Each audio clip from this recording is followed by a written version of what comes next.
I hate you. That was the Not first you, thing they viewer, heard. That was... You say, I hate you. Yeah, that's what.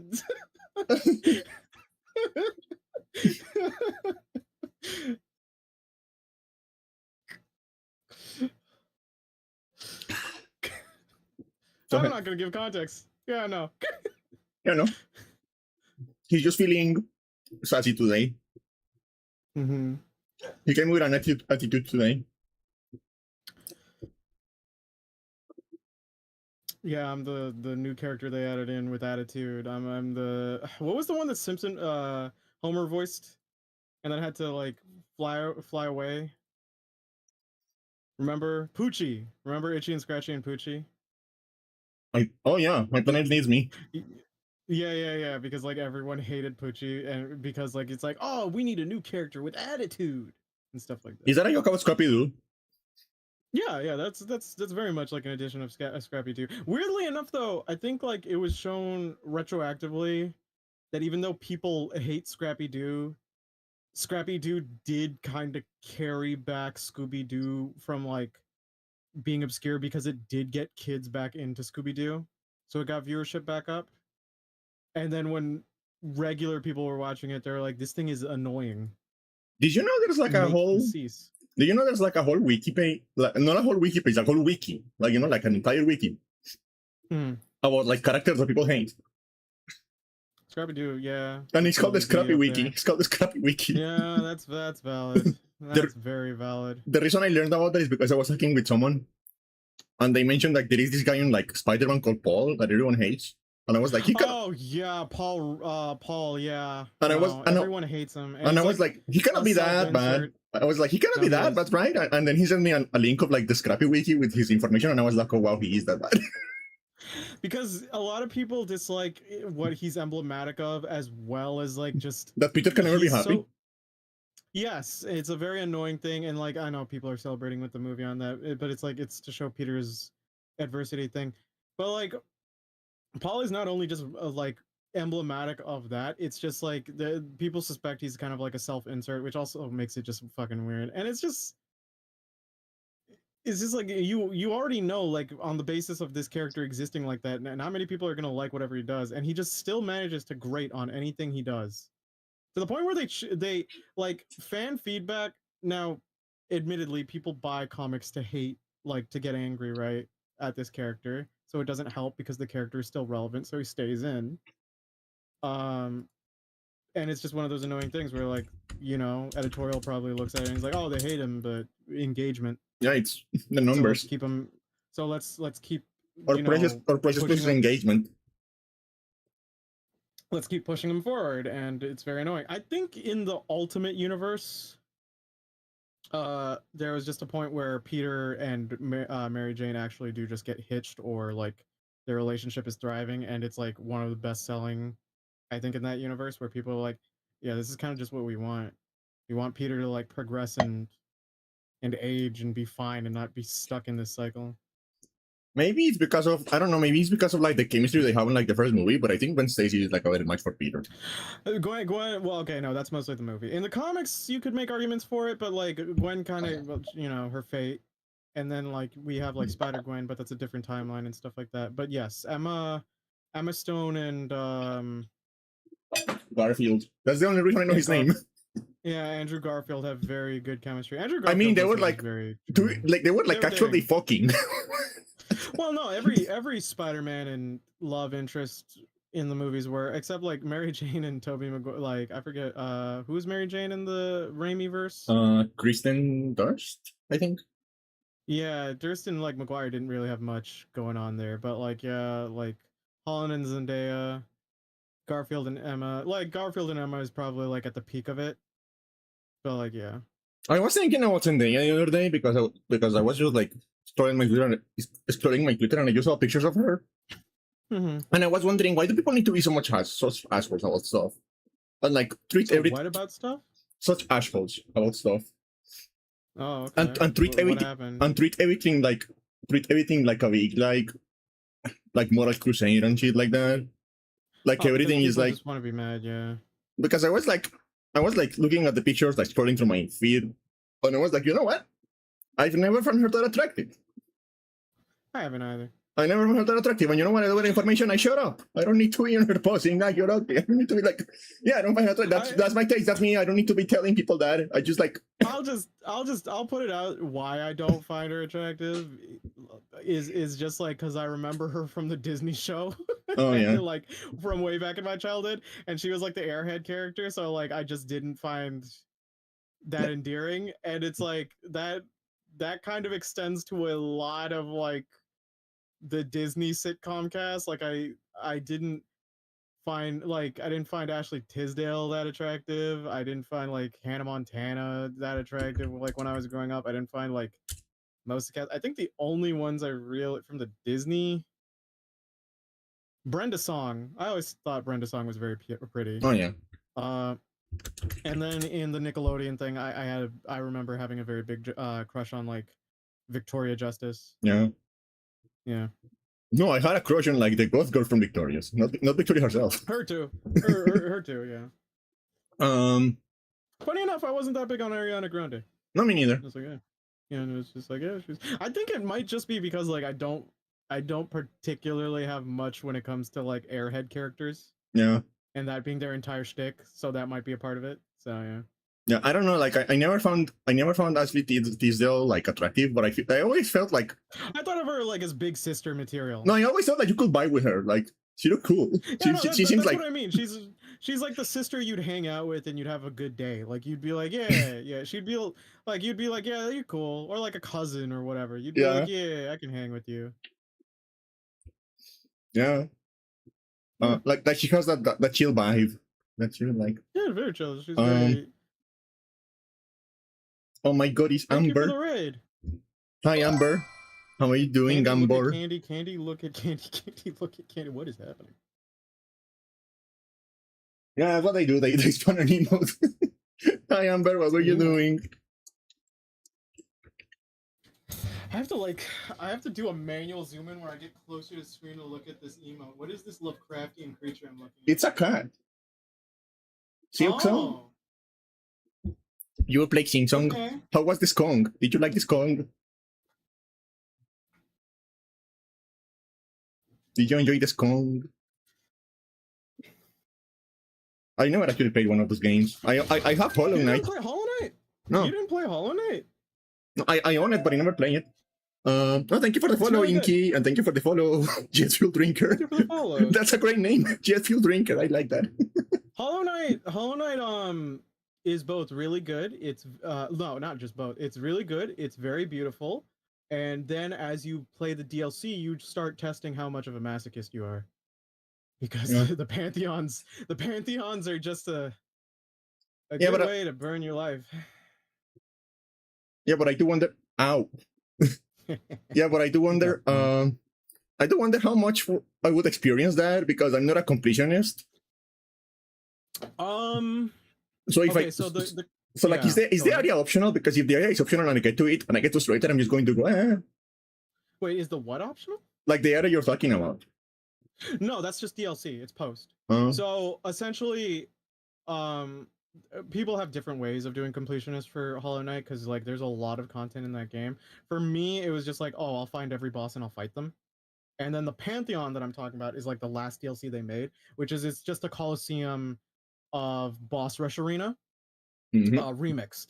And you have different Coliseums, different levels, and then the final one is I forgot what the exact Pantheon's name is, but it's like 50 bosses in a row versus like a boss that can be equated to being stabbed in a toilet. But even though I hate have a good rest, Amber. Thank you for the raid. Have a good rest. Pale Knight boss fight and Nightmare King Grim are some of my favorite boss fights in that entire. Nightmare King Grim is very much just Dracula, but Dracula, but a little bug. Really good. Yeah. I mean, I love Grim. Like I love Grim, but then again, I love Edgelords. But yeah, those two boss fights are really good. Yeah. Yeah, but going on with like the way people nowadays react, like some parts of the internet react were like, oh, I don't think this actress is attractive. This movie is the end of Western civilization. Like, This movie. What? Wait, they go that far? Hold on, wait. yeah, it's like, oh my god, can you grow up? You don't need to find everyone attractive.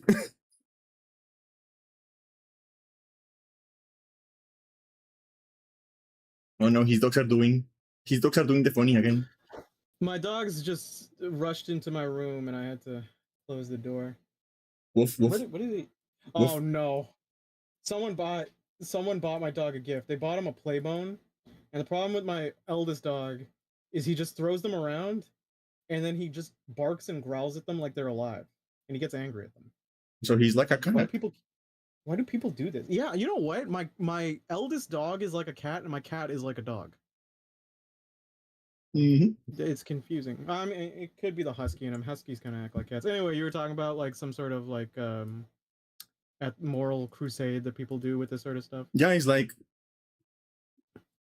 and there's like I don't know, like you can just not find an actress attractive, like, and just like shut up about it. It's fine.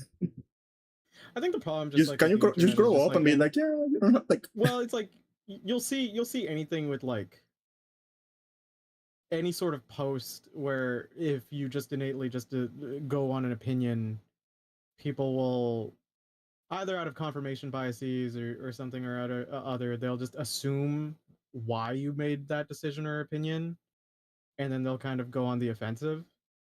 Yeah. And it's really funny because you're just like the internet gives some of those people like confidence, but if it was like in person, they'd probably be quiet.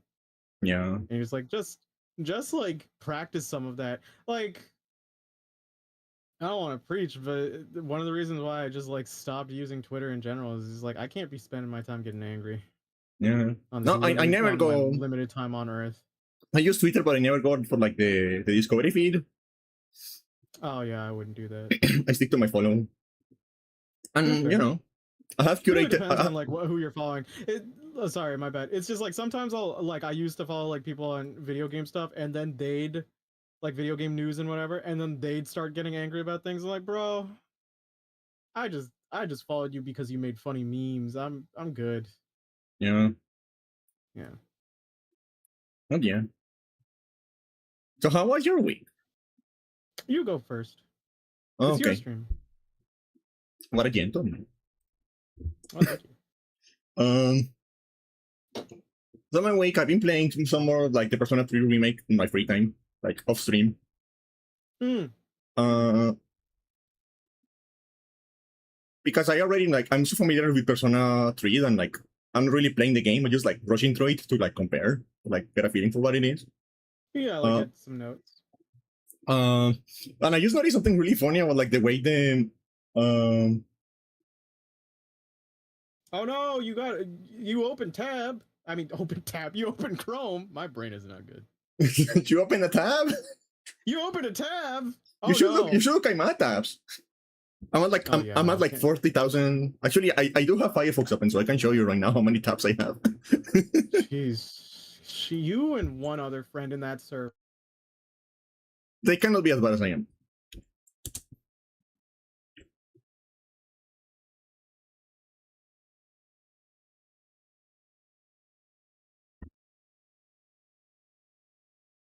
Look at my tabs.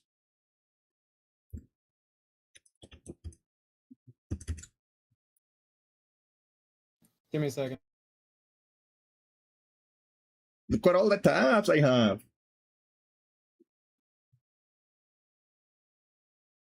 I need to download more RAM. I need to acquire more memory.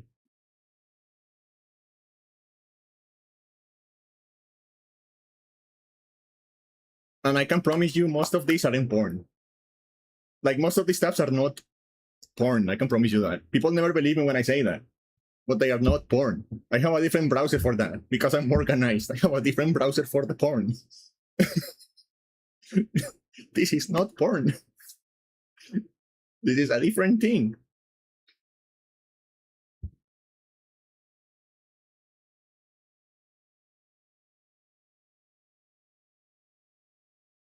Hold on. I like to keep my things separate.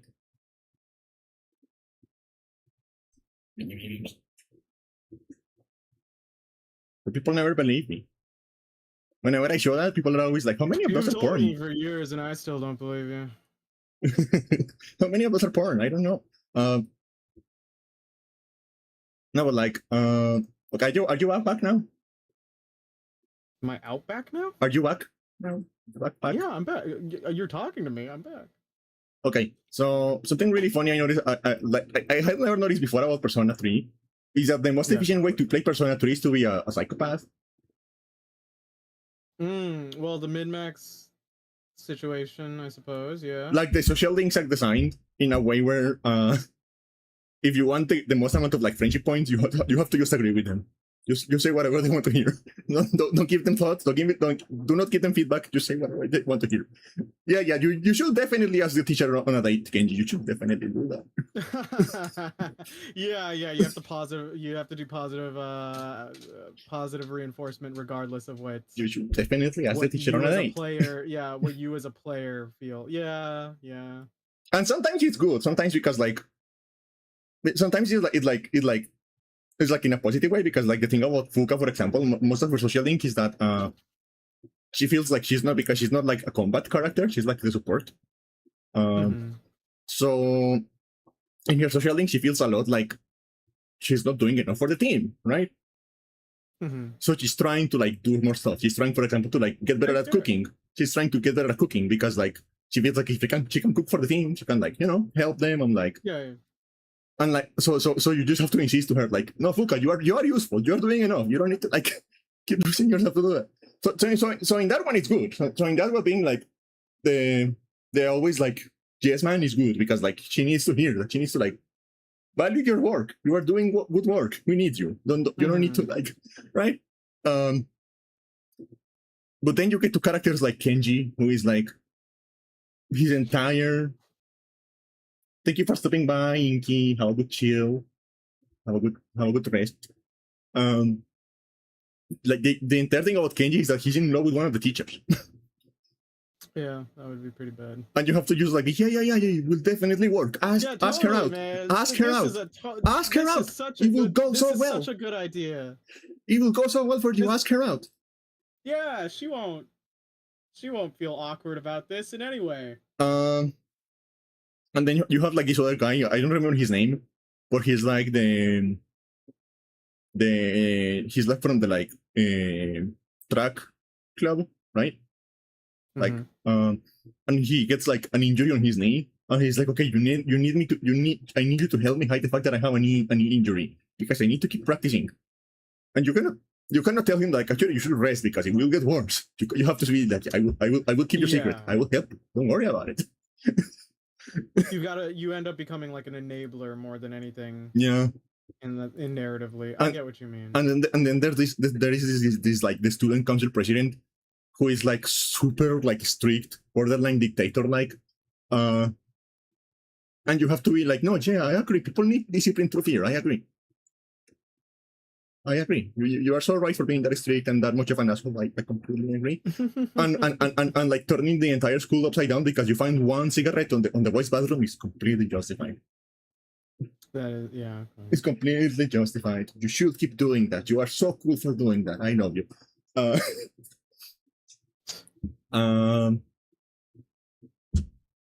there are some like that like go like that have like good conclusions. Like, for example, there is this like social link who is like a little girl, and her whole thing is like she's sad because her parents. The one that wants to run away. Yeah, the one that wants to run away from home. I remember this one. I remember that one and the guy in the hospital. Oh, the guy who's dying. Yeah. Yeah. Because that one broke me. Oh yeah, that one hits, man. Yeah. It's one of the reasons why I point at Persona 3 and go like, this is probably like the one that stays with me the strongest. Yeah. Is like it tries to find the beauty and like it sticks to its themes, I think, way more consistently than from what I hear on 5 and stuff. But yeah, anyway, go ahead. Yeah. No, and I like that her conclusion of the story is not like, oh my god, I saved my parents' marriage. Like, no, that's not how the world works. They are going to get divorced. No. They are going to get divorced because they just not working anymore. But the change you make, is that her parents are not fighting in front of her all the time anymore. And they actually like sat her down and explained to her what divorce is and that they don't hate her. That's the change you made. And that's good. That's better. Yeah, that's good because like they need to get divorced because they are not in love anymore, and that's the best thing they can do. And like and it's but they have to be adults about it. Yeah, exactly, because they can't, like, if your kid's running away because of like how heated you two are getting, you have to really sit down and go like, this is going to mess her up, and because it's her formative years, so we really have to keep this in mind. So Yeah, and I do like that. Like the conclusion wasn't like, we're going to fix the marriage. Like the conclusion is you like, magically fix everything. Yeah, no, that's not how it's a kind of, funny enough, this kind of parallels my week, but like, yeah, no, I like that approach. Yeah, like I just really like I feel like Persona 3 has like more balls to do some stuff than like modern games seem to have. Mm-hmm. Like I'm just thinking about the what happens in like October 4th, where like the little kid and like what is his name again? I always forget his name because I never put him in my party because he's just like a little kid. Oh God, the one they always like. I think the one they put in Ultimax with best boy Koromaru. Oh God, what's his name? Ken. His name is Ken. Yeah. No, but like what they do in October 4th with Ken and Aragaki and like the whole scene. And the fact that Aragaki actually used like dice for real and he doesn't come back. And they don't replace him with like a character who has like the same stats or anything like that. I feel like modern RPGs don't have the balls to do that. Like, and I know like they may be afraid to kill a party member, like a playable character, but like sometimes you need to do that for like the story to actually work. Like I often think about the fact that like Persona 4 would like have a better story, be more impactful if Nanako died anyway.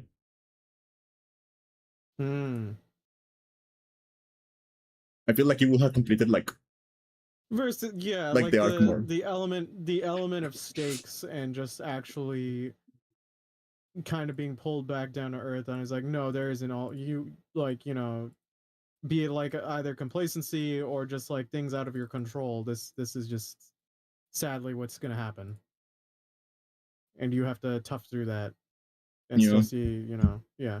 No, I kind of get it. I mean, like, people are obviously going to make the fastest comparison where it's like Aerith. Yeah, and Aerith is like a good like because like one thing important about Aerith is that if you're going to kill a party member, don't replace them. Don't give the character and unit that like does the same role immediately after. It's always them. The best you can do is like have like someone who kind of can pick up the slack, but like is not as good as them. Yeah, like if they were already in rotation. Like they're not, especially like don't add them after the character's death because that's even more heavy-handed. Yeah, like in Final Fantasy VII, you never get a mage as good as Aerith again. Yeah, no. You never get like a true replacement for her, like a good enough healer to like do what she was doing. Exactly. And that makes it like hit more because like if it didn't hit if for some reason it didn't hit emotionally, mechanically, it's hitting you. Exactly. Like it hits mechanically, so you understand what is lost, right? You get it. Like I miss her anyway. You are painfully aware of her absence. Essentially, yeah. Which I feel is like, and I understand like, and I understand why games were like with like player control permadeath do that because they cannot account for like every single story branch for every single character that dies. But if a game has like a story driven like one specific character that dies, they need to like make sure they actually like go through with it. And I don't mean just like reviving them. I mean like making the impact felt and like long lasting. So yeah, another observation about Persona 3 is Belfegor. This was something I found really funny. You know how like in Persona, like all of the like personas are like mythological creatures, demons, saints, angels, all that fun stuff. There is this one demon called Belfegor. No, I'm aware of Belf. Who is just like sitting on a toilet. I do remember this art as well. He's just like sitting on a toilet.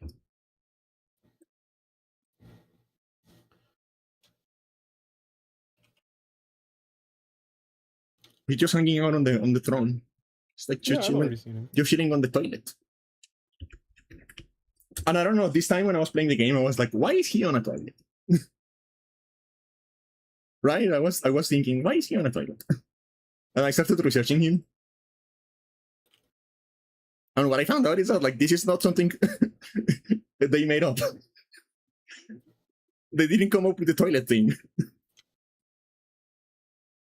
Oops. He's always been on a toilet.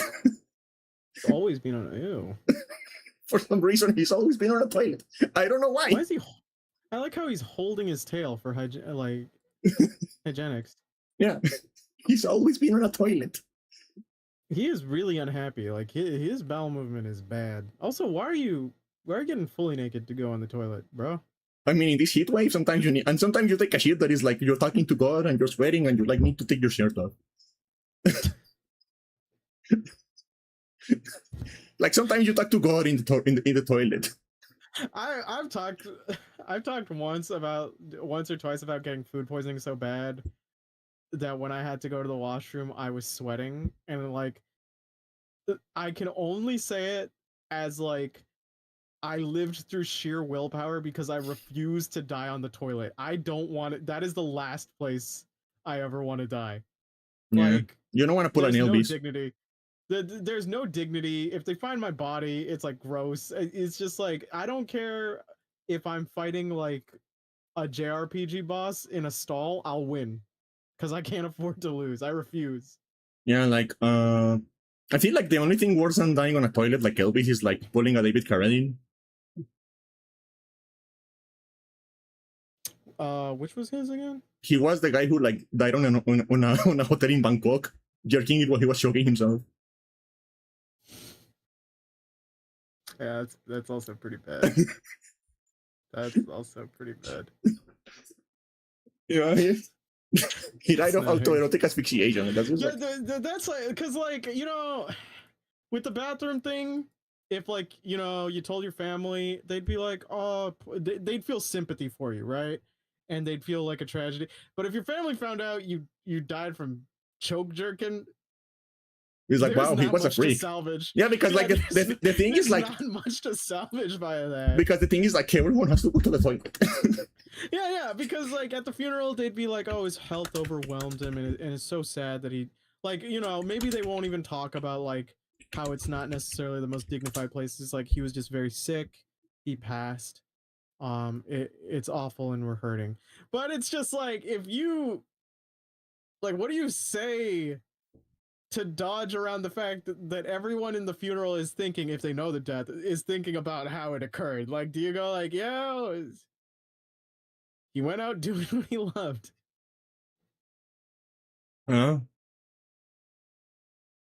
Turns out she didn't. Turns out the bride didn't need to kill Bill. He was just going to do it masturbating one day. No.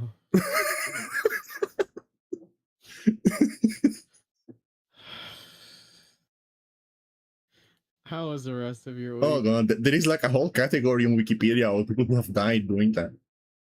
Oh god. But yeah, and all of them are men. Well, yeah, yeah.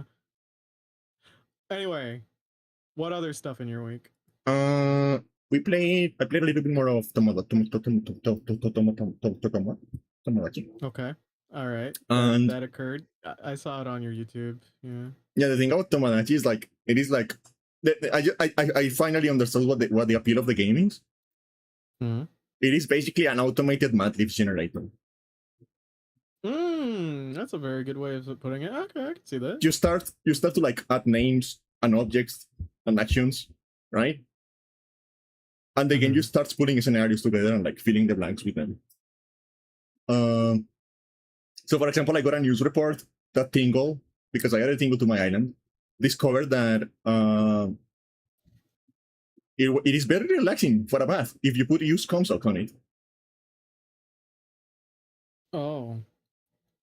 Because it's just Madlib, so it's just like, yeah, Comsocks, Tingle, bath. Let's go. and on Monday, I think, which is the day I played it, I got like a news report that Jesus, because I made an item specifically for Jesus. I gave him the Holy Cross. Okay. And sometimes he just like stands around looking at it.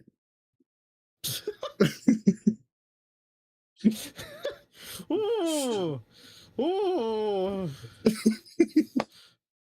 ooh, boy. And and in one of those I was just like, because like when you like hover over me, you had like a short description of what they're doing.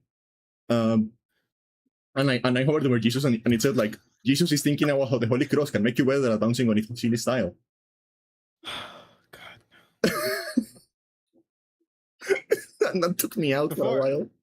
Yeah, like, this is coming from two former Catholics who were raised up by it. When you mentioned you got him that, I was just thinking, remember the end of Iron Man 1, where his friend looks at a different Iron Man suit and goes, one day? I was just picturing with Jesus in the cross. Like, he squints at the cross, he's like, one day, and then credits roll. No, what we were imagining? We were imagining that this is like an alternate timeline where he didn't die, but he just feels threatened by the aura of the thing. Like he knows, he knows that in another timeline something happened with that. He doesn't know what, but he knows. He's like, why do you give me that like feeling? What was the last me I showed you? Actually, I don't remember which was the last me I showed you. I can't remember either, because you showed a lot of them. I think it was Kirbo. I don't know. So I made a little ketchup guy. I saw this. You showed me this one too. He's kind of cute. Isn't he? He's kind of cute. Yeah, it's cute. I made Eggman.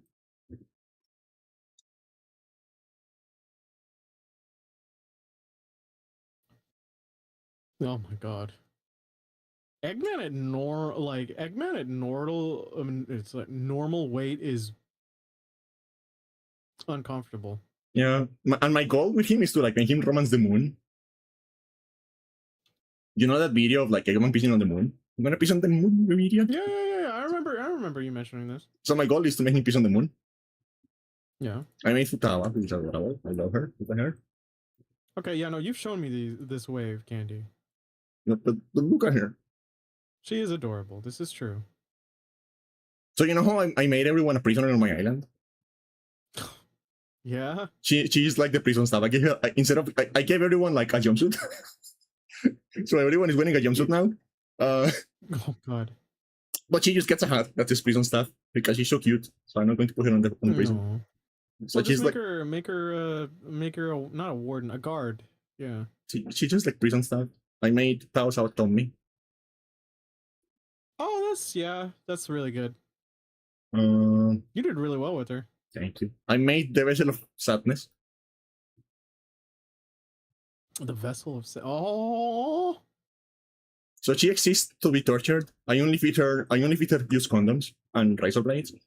What? Why? Because I want to torture her. And but why? And I put everyone else's houses together. Like all of the houses are like in a little block. But her is like on an island off to the side, like walled off, so she cannot talk to anyone else. She doesn't have any friends because she cannot talk to anyone. But what did she do? Exist. What is wrong with you? I want to torture her. It's funny. This is what you get from Sims players. Have you ever seen that? Have you ever seen that tweet about like Animal Crossing apartheid?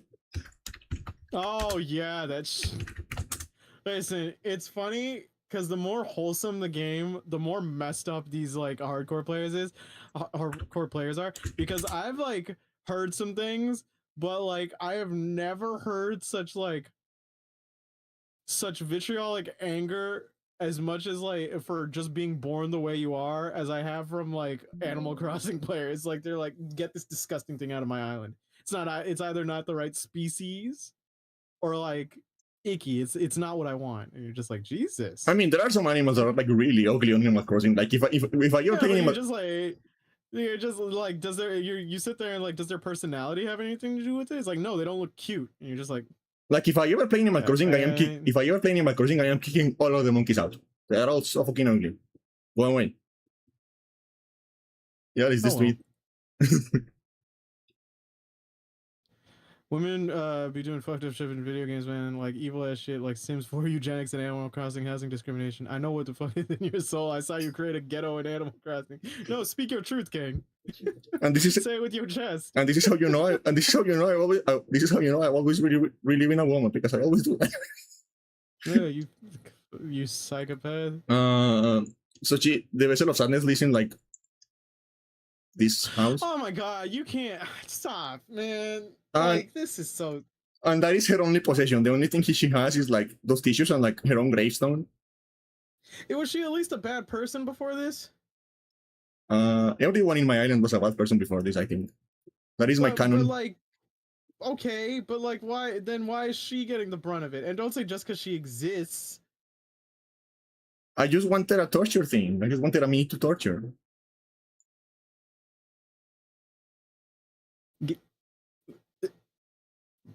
Becoming God has gotten to you. I don't know. I don't like that. You can definitely trust me with a death note. No, fuck you. Anyway, move for some reason, Cthulhu really likes his dresses. Oh, like I keep giving Cthulhu dresses, and he always does them. Good for Cthulhu. He's feeling very bonita. Going back to Rala, gonna show all those threads. I made Naoto. Oh, Naoto's adorable. I love the hair. Yeah. I made you know how like in the early 2010s there was a lot of like RPG Maker horror games that were like blowing up with like streamers with like Markiplier and PewDiePie and people like that. Mm-hmm. I made a creature from one of those.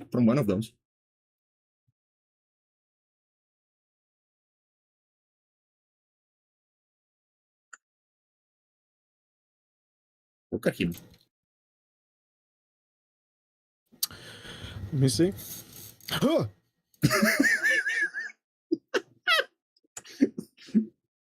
Isn't he pretty? Isn't he beautiful? Uh-huh.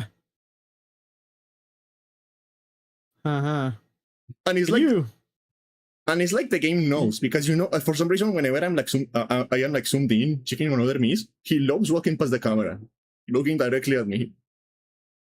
He loves doing that. It's like the game knows.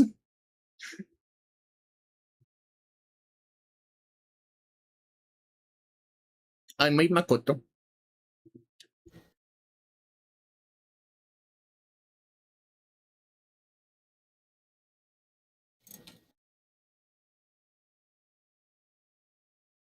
She's also very cute. Aw.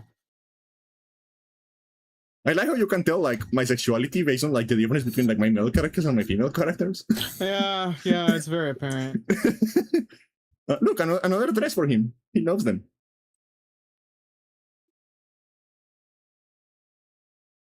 I honestly kind of love him. He's just feeling himself. I love him. Yeah, feel your flow, Cthulhu.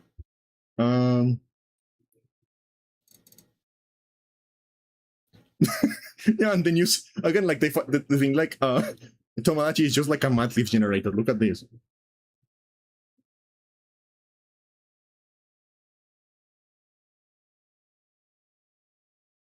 Oh my god. The Kings of Crunk.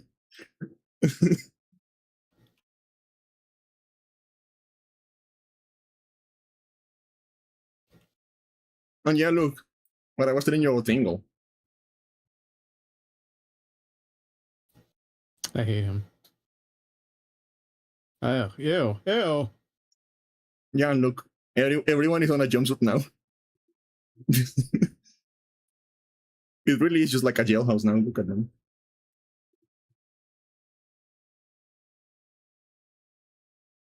Oh yeah, it is Prison Island. You know what? Heihachi deserves that. You know, keep him there. Piece of shit. And I also because you can make like custom decoration for the island. Mm-hmm. So I just added a little reminder to everyone about who's in charge.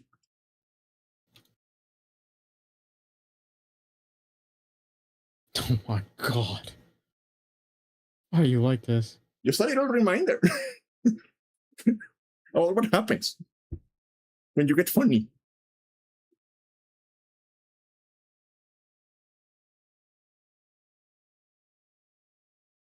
In this prison, you either live reformed or you live on a body bag.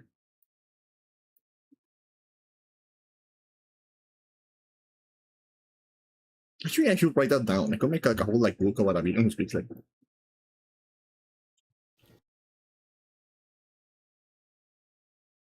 Like that's a good like. Any others? That's a good phrase for a villain. Like you either live on a body bag or you live reformed. That's a good one. I can see like an evil like prison warden talking like that. Yeah.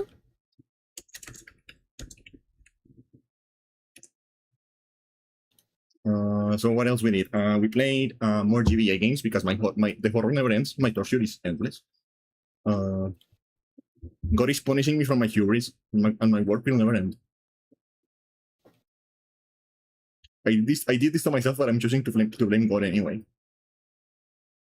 All right. Yeah, you do kind of choose your own path there, though. You always do this. You tell me some idea, and you haven't finished the other thing, and you're just like, hey, you know what would be great if I just started another Odyssey-like situation. I'm playing through all the GBA games. All right, bet. He's like, okay. I'm thinking about in the future about doing a bunch of the Final Fantasies, and it's just like, why you like this? Why can't you just?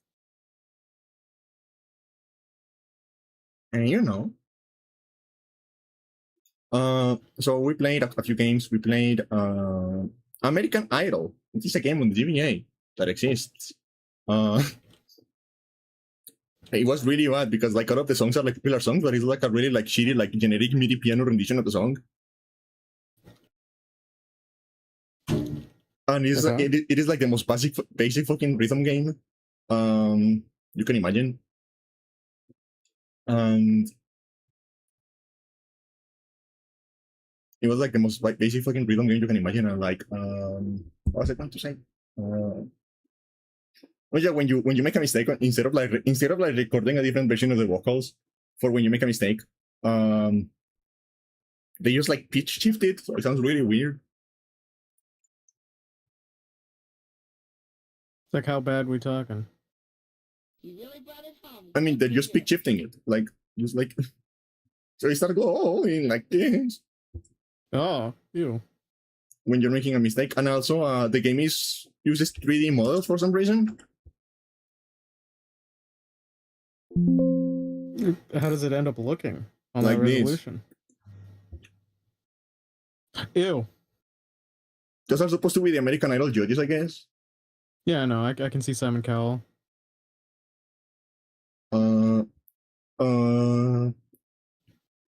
So what else we played? We played. Do you know what Ugly Martians is? Because apparently it was a TV show, but I haven't heard of that before. What ugly? What? What ugly Martians? Let me see if it was on Teletoon, because that sounds like a Teletoon thing. Oh, yeah, this was some of the 3D animation like way early back. I think it was on YTV in Canada. God, you unlocked a childhood memory. Jesus. I had never heard of that before. It wasn't a show I ever got into. It was like something you would see like on the TV, and then it would be like, I'm either going to leave this on the background while I play, or I'm just going to switch to a different channel. Yeah, when we played another game that it was like, do you know, were you ever into Asterix and Obelix when you were growing up? No. I feel like that was more Europe, but I don't know. I was. And maybe Latin America. I was, because like, I remember like my school library had like a bunch of comics from them. And I would just like, because I didn't have any friends, so I would just go to the library on recess. Which I'm not sad about. I'm already over that. Okay. Right. You're fine. You're totally fine. Yeah, and I would just read the comics. So I was really into Asterix and Obelix. I read comics a lot as a kid too. So I was playing the game, and I'm just like making my way through to a level, and then one enemy slides down a pole, and as soon as I see the enemy, I need to pause. Because it hit me like, oh my god, how did they get away with this? What the fuck? This was in like the 2000s. How did they get away with this? Look at this enemy. Oh yeah, that's Jeez. That didn't age well. I don't think it came out the gate well. It was a different time. Yeah, was it? Was it? What year was this? 2006? 2003? I don't know. 2003? We really gonna go like, yeah, peach lip character is just the norm in 2003. I mean, to be fair, the original comics are from the 50s. True, doesn't mean you have to keep that in the 2004 rendition in a video game. Like that. Oh, that didn't age well. And I kind of want to read them to see what else didn't age well. When I like the comics I read as a kid, not even superhero comics, were usually like the comic stuff from my dad. My dad and I shared this where he would like read the newspapers and he also enjoyed the comics and then he'd send me some. So I'd end up like reading stuff like Calvin and Hobbes was like the biggest influence for me as a kid. And there was another one called Zits, and it made me always kind of ideate like what teenage and young adult life was until I experienced it, and I was just like, oh god, this sucks. So yeah, Calvin and Hobbes is amazing. Bill Watterson was the goat. I'm saying past tense. I think he's still alive. I remember.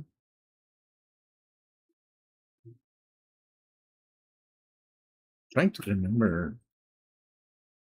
Because I remember there was like a comic superhero that like got like little like strips on the newspaper that I liked, but I don't remember his name. He was just like a purple guy with like black eyes. I wouldn't. I think he was like the Phantom or something. I don't know. Oh, my dad loved the Phantom. Because the Phantom was like this superhero. Well, not super, but he was like this hero, and his entire gimmick was like the Phantom was just like this legacy of heroes. Like they would just like change the cowl through successors, and the illusion would be like this hero is like immortal, but it's just a bunch of different guys. Yeah, that's wild. Small world. Yeah, I think it was like that, and I also like liked Calvin and Hobbes. Yeah, I loved it. It's funny enough, it is like the gateway to like philosophy for a kid. Yeah. Yeah. I mean, like the characters themselves are named after philosophers, but like how Calvin and Hobbes both inject like philosophical discourse into just like playing in the mundane is just really great. Also, like I mentioned this because I found it adorable. So because you read Calvin and Hobbes, right? Mm-hmm. So the girl, I think what's her name? I can't remember. She's the one that Calvin always argues with. They have the girl next door, tomboy, smart. Yeah. And like she's the orderly one, and Calvin's like the creative, visionary, kind of like sporadic, spontaneous one. And they both always argue, but they actually clearly have crushes on each other. And it turns out Bill Watterson just based that off of his based that off of him and his wife, which I found always adorable. It's just like, aw. Yeah. What else did we do? I played another game called like Riviera, the Promised Land, or something like that. Again on GBA, and it really made me appreciate something about like modern Persona games. And that is they are like super stylish, super like animated and shit like that. Yeah. Without getting like super fucking slow. So this one was trying to like do something similar, but like everything was so slow. All the animations, like every little element in the UI had like a different animation that went for like a little bit too long, and you know what I mean? It's like, please slow down. I mean, please speed up. Please speed it up. Please, a little bit faster. So for example, one thing that like made me like kind of like annoyed about it is like it is like turn-based combat, right? The usual. Except you select there's an animation for the menu of your attacks opening, right? Yeah. And then you select an attack. And then there's an animation for the attack. And then there is a completely different separate animation that plays after, where the health bar appears, gets reduced, and disappears again. So it's just like animation to like every single thing has like a different animation that plays after. None of them play simultaneously. Every single animation is like after the other one. So it's like it's just so slow. And like the story was interesting, but I just had to stop because like, oh my god, I don't have the patience for this shit. Which is a shame because like the story seemed interesting. Like, you know. I think I was the games. We played more Fire Emblem. Edelgard started a continent-wide war, but she's okay because she's home. So I'm willing to forgive her for that. Okay.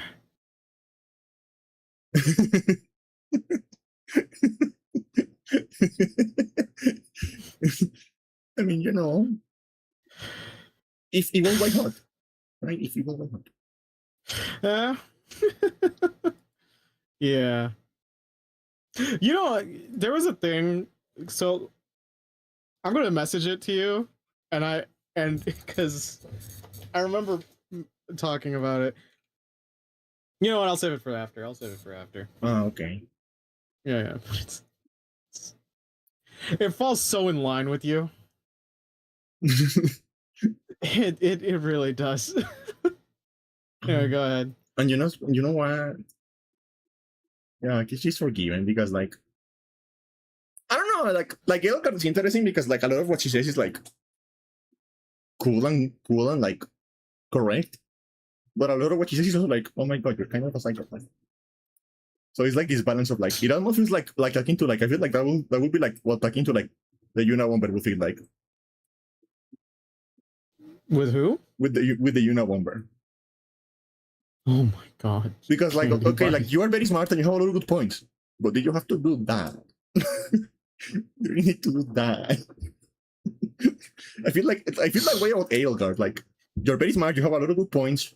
There is like a good heart in your chest, but like you have to do that.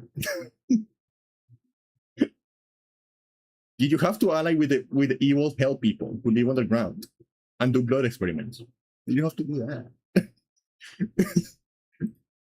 Yeah, because like in Fire Emblem there is like a whole species of like mole people who live underground, have like and like do experiments with like the blood of children, and you like ally with them for a while, and it's like you have to do that. You didn't have to do that. Like you have a lot of points, but you have to do that. And there's like the whole thing with Edelgard is like fair, but you know.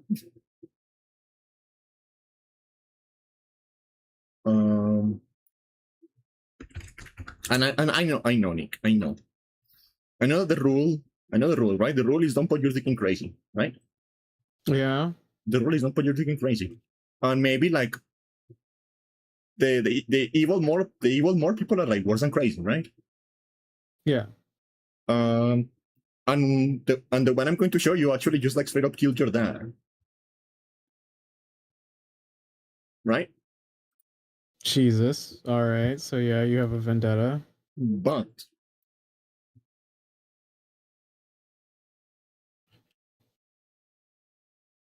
Candy, no. Candy, yes. No. Yes. You no. Yes. This is official art, by the way. I don't know how Nintendo lets like the Fire Emblem team get so horny, but this is official art.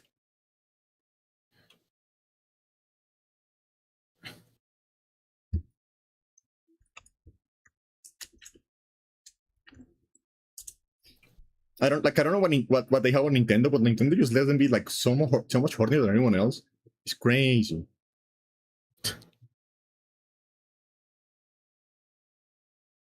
So I don't know what they have on them, but like, you know. Yeah. And like I'm just saying, Nick, I'm just like, I wanna fuck the crazy clown girl. I'm just so... Look at her. Oh. She got like the perfect titty fuck window. I can't do that. I like you and I just don't. We can't. You and I are completely different on this. I easily get turned off if I think the other person is just annoying, let alone like terrible. So like, it doesn't matter to me. Be hot all you want. You ain't worth it. You killed my dad, but I will forgive you if you let me home those things. Oh my god.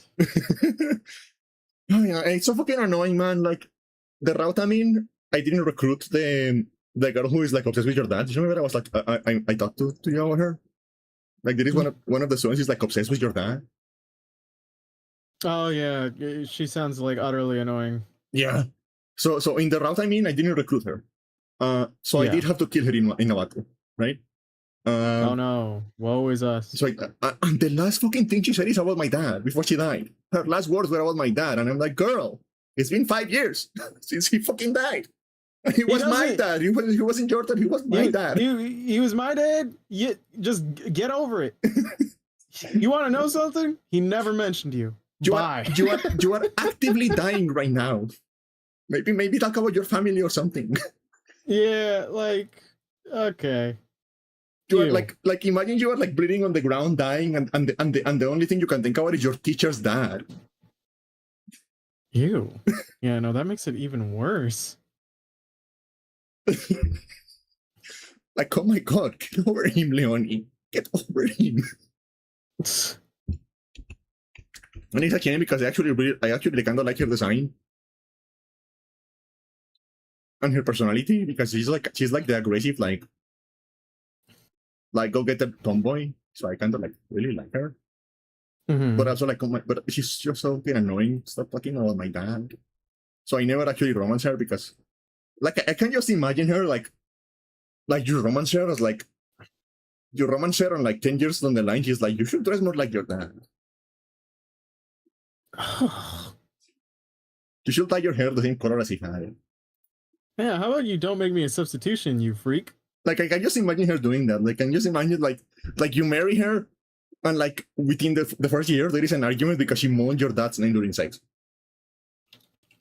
Is it really an argument when you kind of are early on into it? Is there any real surprise?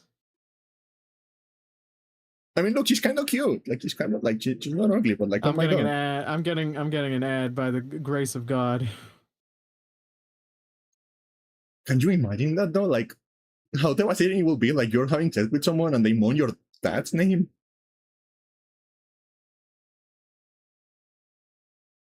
Like, I feel like that is the worst case scenario. Like, any name you're going to moan, that is like the worst one you possibly could. Probably is. I can't think of like relative is kind of just the upper rank. Like I can't think of anything you beat. Yeah, really but like specifically your mom and your dad. I feel like brother or sister can also be pretty bad though. Yeah, I guess. But I don't know. It's like there's something worse about like saying you're fucking my dad or saying you're fucking my brother. I don't know. Yeah, no, I get what you mean because there's also like the generational difference that it just adds like a whole new level of ick. Yeah, no, so I'm not going to call you mom. We were literally just having sex. I'm not going to call you mom. Mommy is on the table. Yeah, well, not if you mention my fucking dad. Well, no, at that point you're doing it out of revenge. Ew. And he's like, ay. Yeah, like, I don't know, like, it just feels like wrong. Like, everything about her feels wrong. Oh, yeah, you showed me her before. It's not enough. I genuinely am of that nature, whereas, like, if I just find you grating as a person, my priority isn't like, oh, let me fix you. My priority is like, you shut the fuck up and listen what I don't like about you. Yeah, and like, you know me. And if you want to work on it, then you do it. But if you don't, we just ain't gonna vibe. And you know me, I can forgive a lot if a character is hot enough. But like, oh my fucking god, stop talking about my dad. Stop talking about my dad.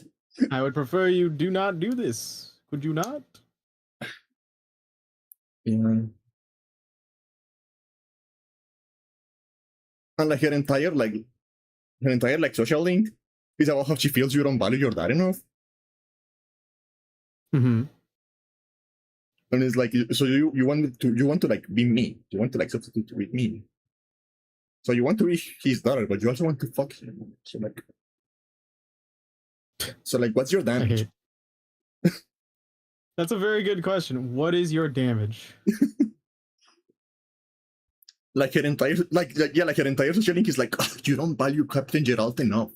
He's so cool and hot and amazing, and you're just taking for granted. You're just like, yeah, he's there. Just, like you need to be at his feet, like I am.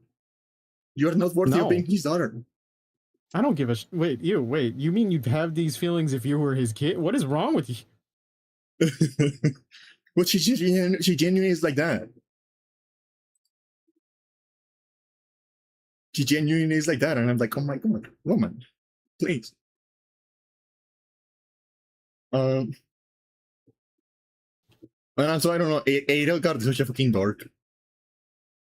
Like, because like, okay, so what she does is like she forces her dad to abdicate the throne and crown her the new emperor, despite the fact that she's technically a little bit too young and she hasn't finished school. But she convinces her dad to abdicate, and she becomes the new emperor, and she marches the army on the monastery and declares war on the entire church, right? Which, like, the political influence the church has is like peak medieval Catholic, basically. So she's basically declaring war on the entire continent by doing that. And she starts a bloody multi-year continent-wide conflict. But as soon as she finishes the first battle, the first thing she does is go to you and be like, teacher, we need a cool name for our team. What should we call our team? Teacher, what should we call our team? We need a cool name. What about the Black Eagle Strike Force? That's cool, right? Oh my god, you nerds. All right. It's just like, oh my god, you're such a fucking dork. You guys are dorks. That's why I like Dimitri. Dimitri just goes fucking crazy. We haven't gotten to his route yet, so I don't want to spoil it, but like when you go to like the time skip on his route, he just goes fucking crazy, yeah. And he's like, okay, I'm going to kill everyone now. I am going to murder everyone now. Thank you very much. Actually, I'm going to show you something. So you understand what I mean? Like you can tell what happens to him just by the way he looks. So there are like 3 house leaders on 3 houses, right? 3 like main factions, aside from the church. Well, we're ignoring the church for now. So like there are like 3, and each one of the 3 factions is like one of the leaders of like one of the 3 kingdoms in the continent, basically. So. And you can, so there are 3 of them. There is Claude, there is Edelgard, and there is Dimitri, right? So I'm going to show you what they look like before and after the time skip, so you understand, like, you can see what I mean when I tell Dimitri is, like, special.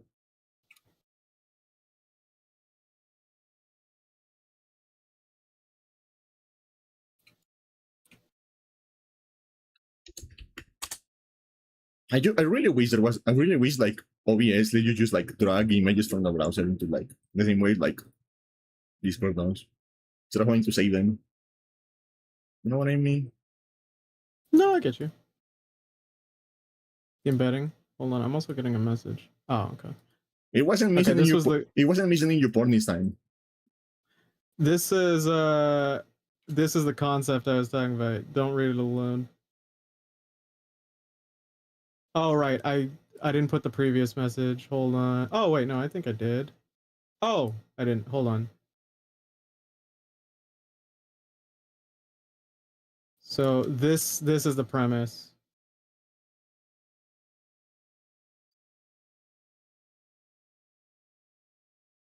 Mm-hmm. Yeah.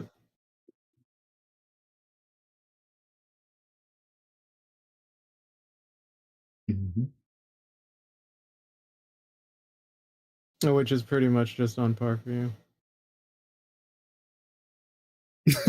Yeah. No, yeah, I will do it. I will do it. Yeah, you would do it. I don't have any dignity. I don't have any dignity if the tits are nice enough. Shaking my head. Anyway, keep going.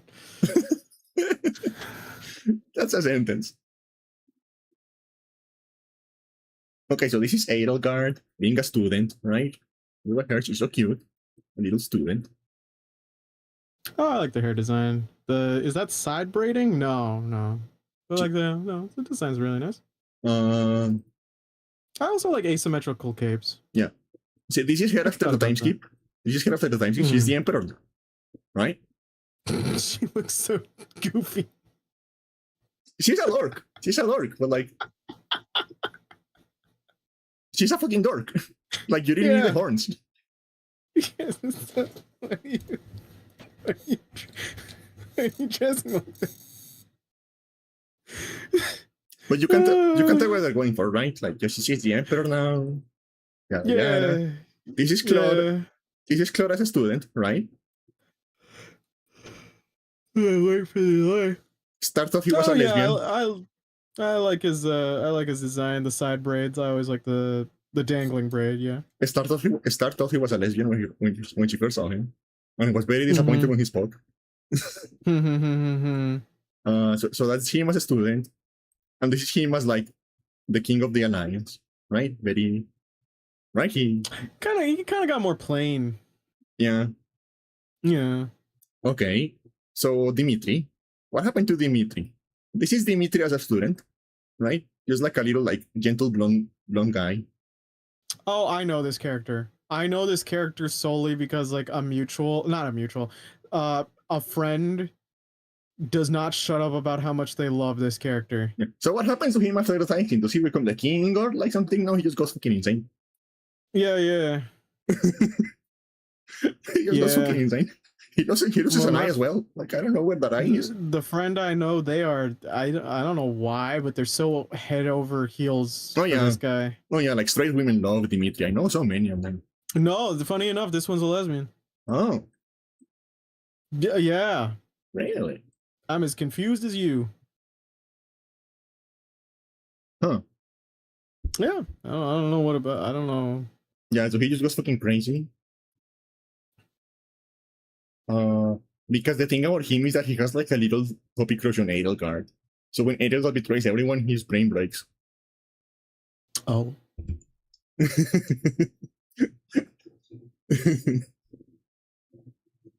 Which you know happens.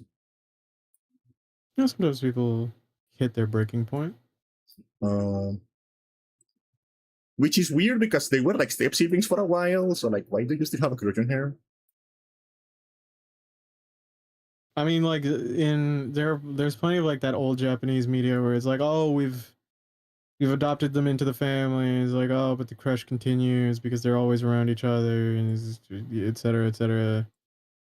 Like, I don't know how I feel about like step siblings. I guess like Kiryu is kind of like that with his adopted sibling. Technically, like because Yumi's from the same orphanage. Yeah, go ahead. Like, I don't know how I feel about like morally about like step sibling incest, because like my main problem with incest is like the genetic problems.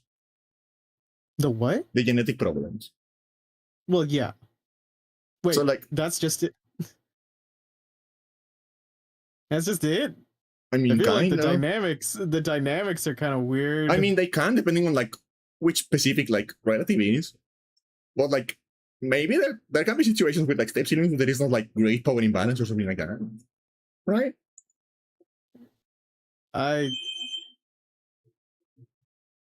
I can't really picture it myself. To clarify, I don't have any step siblings. I'm not talking our experience here. Yeah, no, that is true. You don't have any. Your Gooner brain is gonna doom you one day. I don't have any step siblings. I feel like bad about saying this, but I feel like I would like to think I'm a pretty friendly person. Yeah. But like I don't think I could really be that close or warm to a step sibling. I kind of feel like I'd treat him like a roommate. Yeah, I guess like it depends. Like I'd be civil, and I like, okay, yeah, you're right. It does depend. Like say, okay, so let's say like I had like a younger step sibling that was like that looked up to me. Yeah, I'll do my best, right? Yeah. But if they're like around my age, like I feel like there's like an awkwardness for both of us where we're just kind of like, we're very aware that our family dynamics have changed, and now we're put in this situation, and it's just like, maybe it's best if you and I just keep in our own separate spaces and only interact when we have to. I think it depends, like, because we're thinking about like from our current brains, right? Well, like if you had a step sibling, like since you were like 2, Like you wouldn't even really then think they're about essentially it. family. They're very much indoctrinated into your lifestyle. This is absolutely true. Like we're thinking about like modern things, like bringing someone into the family right now would be like like I'm 28. You're right. I don't need a step sibling. No, you're absolutely right because it would completely like change And, the dynamics you have. yeah, but if you have but if you're 2 years old and your dad married to someone who has like a kid that is like 3. Yeah, no, then that person essentially does become just innately family because you've always known them in your sentient life to be family. Yeah. You might not Oh, even know okay, your well, step siblings for a while, depending on how they. I guess I feel like with that sort of situation, like parents shouldn't necessarily be afraid to just like put that out in the air because Yeah. it demonstrates like the healthy mentality that like, you know, blood doesn't necessarily make a family. Yeah. What about half siblings? Half siblings would also be weird. I But think like I think for me it will depend yeah. on the relationship I have with like the parents who made the half sibling. Yeah, it does like context matters. Like if it's like, oh, you got divorced and because like, you know, you were being reasonable and then you both started your own families and then, you know, you had like that's fine. And I'd be like, okay, I'll try to be a good older sibling. Yeah, Um or like I'm imagining like for example a situation where like one of my parents was in a previous marriage and their like spouse died. oh, that's sad. It's like yeah, like there is absolutely nobody is a bad guy in this situation. Oh, Everyone yeah. deserves like sympathy, so I'm just going to be nice to the kid. I'm just going to like I do accept them. Like yeah, I'll put this out there like in any situation, I wouldn't be mad at the kid. yeah, like Like I wouldn't hate the child. I wouldn't hate the child, but it would be awkward. let's say if the kid let's say if the kid was out of an affair, like I would have resentment to the parent that did that, but I would be civil to the younger Yeah, like sibling that is the problem. because they can't That is the help. problem. Yeah. I wouldn't hate the kid, but it would be like I couldn't separate them from like the circumstances either, so it would be like awkward all the time. It would be awkward, but I think like in that situation because I'm very much I'm kind of conductive to energy. So if they do, you know, if they're thrilled to have an older sibling, I think that sincerity would carry me through, and I'd be like, you know what, they do need someone. They didn't really put that out there, and I can make the best out of a bad situation and have family. That'd be cool. Yeah, sure, why not? Yeah, But like I do totally get you. It's just human nature to have associations just built in, and it would be very awkward just from the get go. yeah, And it'd be very hard to like break the ice, especially if they're awkward. Like it wouldn't even be resentment on both sides. You'd just be like, oh, well, what do we even talk about? But yeah. yeah, yeah. But like, because I'm just thinking, going back to like the step sibling you have like when you're a kid, like the child brain just kind of like does that. Like I remember, like my mom has like a friend who she's been friends with her for like most of her life. They've been friends since like school, and they're still Oh, friends and she's actually. just aunt. Yeah, no, I've had that. And she has a daughter that is only like a couple years older than me. Mm-hmm. So I also known this like daughter like my whole life. Yeah, she's blood too, right? And for a very long time, I was just like convinced, like, oh, that's my cousin. Okay. That's my cousin. I've also had that. Yeah, I've had that because that's just how it is. Like, you know, because they visit you in your birthdays when you're young, and then you know your parents don't even say anything. They just call them your cousin. Yeah. Or they'll use like the honorific for like older brother or older sister or what have you. That's pretty much like similar to cousin. Hmm. And then anytime I'm like, oh, so how are we related? And then my parents would reveal, like, oh no, they're just family friends. And then a part of me would be like, oh, like disappointed because I'm like, I got no cool blood running in my veins. All my blood relatives are dorks. Yeah. Yeah. I was relieved when I found out because honestly she was getting really hot. And I was feeling really weird about that. Oh my god. Why are you like this? And then I was like, oh, we're not related. There's always like one step before you should overshare. I just really wish you could find that in your brain. We're not related, One day. baby. It's a journey. This is the stream you've been rated to, everyone. We stay here. Yeah. I kind of just enjoy. I know it's weird, but like I enjoy being an only child. Yeah.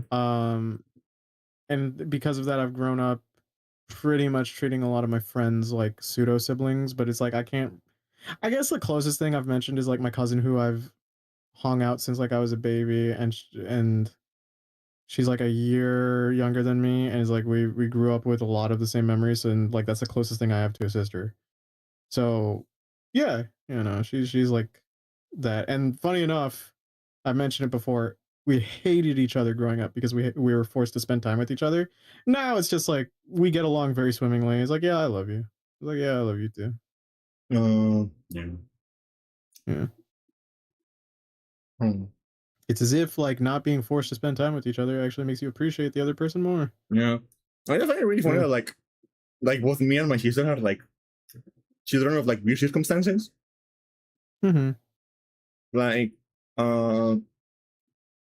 I was like a consolation children after my mom had a miscarriage.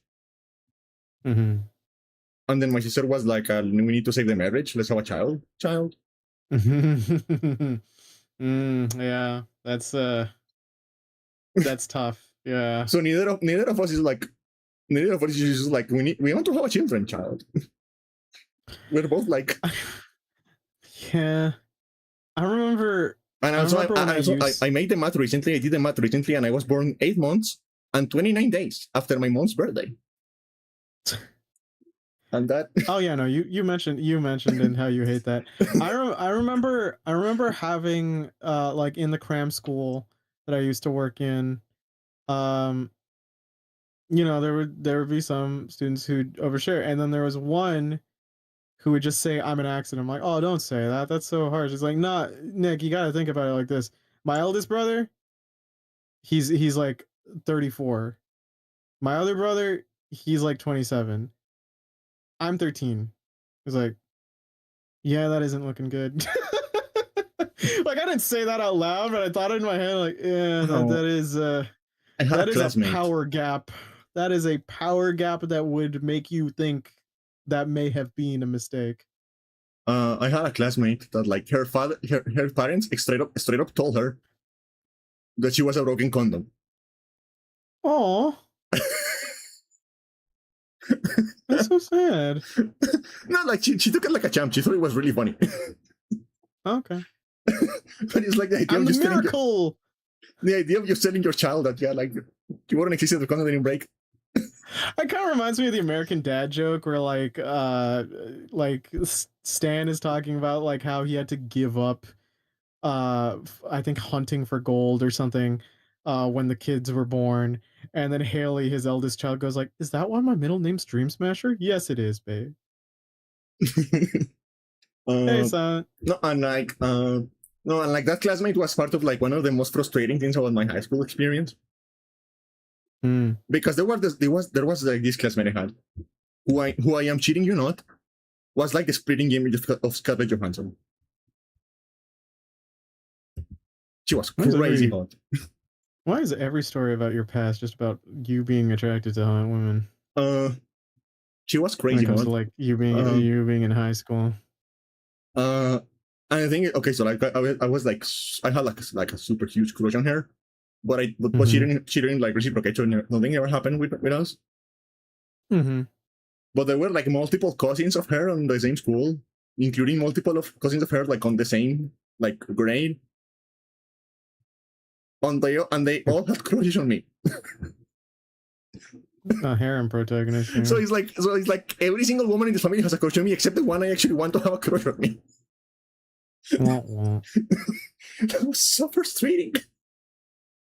I wouldn't know about crushes on me in high school. I was, and she was also like the hottest. Like I'm sorry, but she was like the hottest one. Like, what do you mean? Oh, come on.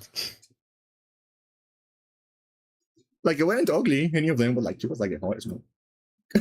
Oh my god, you. But then the school hired a counselor and she was really hot and I like moved. My brain moved. She does do this to herself. You are right. My brain jumped. Because my brain anyway, my brain is perfectly okay with like being attracted to women who are like my same age or like a little bit younger. But if there is an older woman available, my brain is going to pick her every time. How was the rest of your week, Candy? I was fine. Okay. It was fine. I just like Do you ever think about the fact, like I was thinking about this, like I was on bed at 4 a.m. and I was thinking about the fact that you ever think about the fact that everyone thinks like Caesar salad is like Italian and named after Julius Caesar, but it is really Mexican and it's called and his name after like a guy called Caesar. Oh, okay. I didn't know that. Like everyone thinks it's about Julius Caesar, but no, like the guy who invented it was called Caesar something. Like, he was I mean, Mexican, like it wouldn't make sense for the whole for Julius Caesar. It's just like it's not like he was like, you know what, I could go for breaded chicken fried. Yeah, like the salad was created in July 4, 1924 by Cesar Cardini in Tijuana, Mexico. It's like how a lot of people have the misconception, I think, like if I remember correctly, that like, you know, Italians always had like pasta sauce and stuff. It's like, no, the tomato was like in Americas. Yeah. Yeah. It's only until Europeans went and brought them back. Isn't Hawaiian pizza Canadian? Hmm? Oh yeah, it is. Hawaiian pizza is actually Canadian. Oh God, no. So it is your fault. We need another general convention for it. It is always you fucking guys doing the war crimes. We can't help it. It's how we get it out of our systems. It's why we're so civil. It's like, you know the whole thing where like most of the Scandinavians are like really polite, but that's kind of like you factor in the fact that it's because they did a bunch of horrible stuff as like Vikings and berserkers back then. Yeah. Gotta get it out of your system from time to time. I wonder if there's any other food like that. What, Hawaiian pizza? No, like tough to think. Like food that is just like you think it's from one place and it's actually like. Oh yeah. Well, some of them are just named. Like people know a California roll isn't like actually Japanese. Yeah. A lot of people thought fortune cookies were actually Chinese. Okay, but I don't think they are. Hawaiian pizza was created by a Greek-born Canadian called Sam Panopoulos. Why are Greek last names like that? I always found Greek last names so funny. Papadopoulos. Yeah, like you get a guy and he's called like Jeff, and then you look at his last name and it is like Ponsukopoulos. I'm back to the day ancestors. You know what the frustrating thing is? Because you remind me of Hawaiian pizza. I'm the only member in my family who does not care for Hawaiian pizza. So anytime there's like a day where we have to order, I'm like the odd man out, and I just have to peel the pizza, like the pineapple off. Here's the thing: I'll peel the pineapple off, I'll eat the pizza, and then I'll like eat the pineapple after. I don't want to be wasting food. I just don't want it with it. I just don't like. I just like hate the taste of cooked pineapple. I think for me, it's like it's not even necessarily the sweet part. It's just like the texture just feels weird on a pizza. So I just don't know why I would go for it. It's one of the few times like texture really throws me off. Chicken tikka masala was invented in Scotland? Huh. Yeah, no, it's how like people think like the modern butter chicken is like Indian. Is like, no, a lot of these things are just like out of. It's like when people go like, oh, I want traditional Indian food, and it's like, no, that's not. No, I think chicken tikka masala is different because looking at the there is like a there is like a variant that it was in India. No, like, or rather, it's not the variant, the originator. No, like what I'm thinking about is like I went to the Wikipedia article and the name of the guy is like Ali Ahmed Aslam. So he was in Scotland, but he wasn't Scottish. He was just like an immigrant. So I think it's different, right? Like. You can make arguments because like you can. The thing is like it doesn't necessarily, I think, mean like the heritage the person has. It's just the potential for like, oh, it's outside of the original country, and thus it is maybe more open to outside influences and twists, right? Culinary techniques or maybe spices or ingredients that wouldn't necessarily be as native to the other country, like the original country. Yeah. But even then, like I want to stress this, like as a person who eats a lot of like Asian food and Southern Asian food, it's like people get really elitist with like traditional. It's like sometimes fusion food is good. Also, like you really sitting there like eating your food and thinking that it was unchanged from the very beginning. Like no, food is an evolving thing. there was a point in a process. Like, it wasn't always going to be like that good. There were probably like steps and transitional things over time where it's like, oh, we actually made a better sauce and we substituted it. It's not like, you know, people back in the year 300 were like, time to put this fried rice on the wok. They just ate cheese back then. No. Yeah, it's just like, you know, food is an ever evolving thing, and fusion isn't any less for it as long as it's trying to incorporate and do its due diligence. As long as it's not marketing itself as traditional, then I think it's fine. I just find it annoying if like I go to a restaurant and then I eat and then it's like it isn't even marketed and someone goes like, but it isn't authentic. It's like, that's not the point. Does it taste good? That's fine. Yeah. If I wanted to go to an authentic place, we'd find an authentic place. If I wanted like as authentic as I can handle in situations like where it's food from my culture, or rather my parents' culture, I'd go to my parents or my relatives. Like, you know, it is what it is. Oh no, Norway lost. Oh no. Yeah, Norway did lose. I thought you knew. No, I'm not keeping up with it. I just like saw it on Twitter. Well, no, because it was earlier. Because the game was at 5 p.m. EST. I think it was like, but like someone was mentioning that maybe the Norwegian team was like feeling a bit unwell because I think there was like a flu thing going on, but I'm not entirely sure. No, my 6'5" Pookie Bear. Why would you do this to me? Yeah, Holland Meme Lord would have been nice in the finals against Mbappe, but oh well. I hope. Anyway, the only thing I know now is I hope Argentina doesn't make it any further. Well, that's there's reasons why. I like how like I've mentioned it before, is like my mom was just like, how come you don't like Argentina? And I'm like, I'll be real with you, Mom. Like, there's like, aside from the historical stuff, which I can't blame, like you can make arguments about like on the modern day, all of my Latin American friends go, me and my homies hate Argentina. And you know what? I'm one of the homies, so I guess I do. Yeah, like everyone here, like, because like think about like Argentina is like they're like they think they're white and they treat everyone else like they're super racist because despite the fact that they're not actually white, they're just convinced they're white. It's just funny because like I've talked to my Mexican friend about it, I've talked to my Chilean friend about it, I've talked to you about it. A mutual who's Brazilian I know has talked about it, and they're just like, oh. I'm just like, wow. Common sentiment. All right. Yeah, he's like, and they are like so like egotistical about, like they think they're like the best country in Latin America, and they will let you know that. They will let you know that they think they're like the best country in Latin America, and they're so full of themselves. And can I know? So annoying. Can I know? Like, I feel like Latin America, funny enough, is kind of like Southern Asia, in where it's like, you know, Vampire the Masquerade. Do you know the Bruja? Yeah.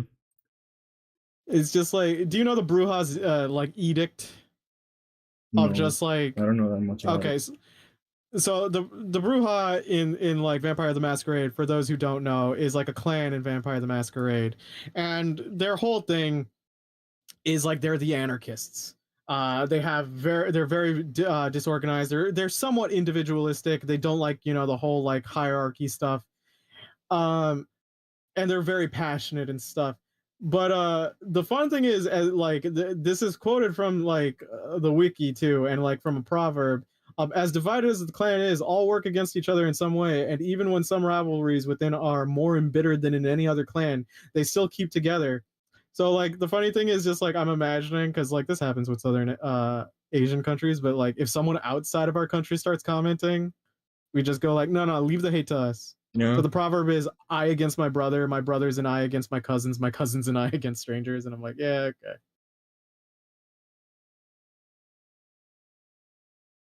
Now that being said, holy shit, the amount of people from FIFA I know, like talking about FIFA online, are just like, man, I want Argentina to lose so bad.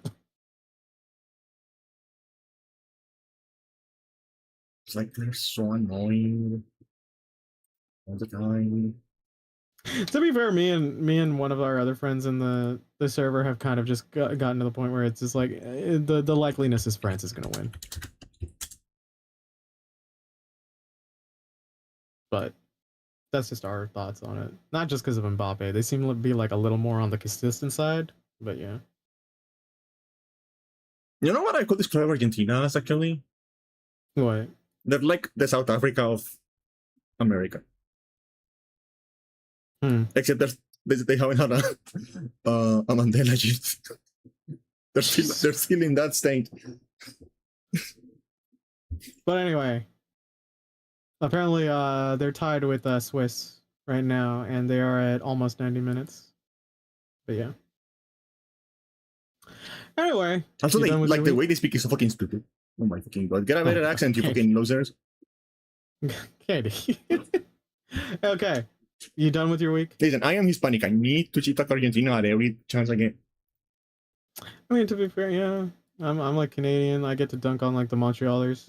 And like you know, like and the like there are Montrealers like get to dunk on me. There are like other like jokes we can make, but like I don't hate them. Like I joke all the time about like the fact that I can't fucking understand what people from Chile are like saying. You keep on telling me that, yeah. But like I don't hate them. I just think they're weird because I can't fucking understand what they say. Same thing with Peru. Peru, like they have like an accent that is like so hard to understand sometimes. Mm-hmm. You know what? Talking to someone from Chile feels like.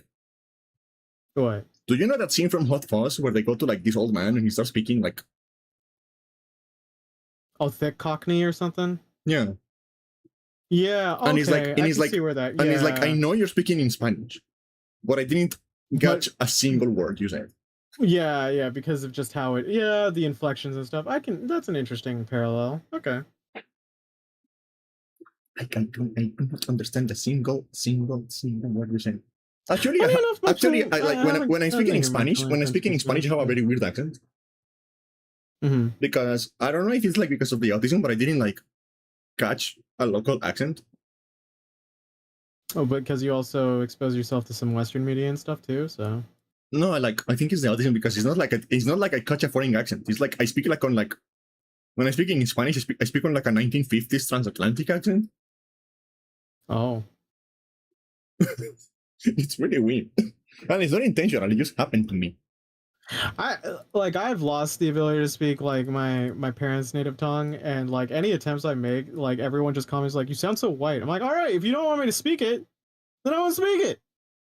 I mean, I told you this the first time we like did voice chat, but you have a very white voice.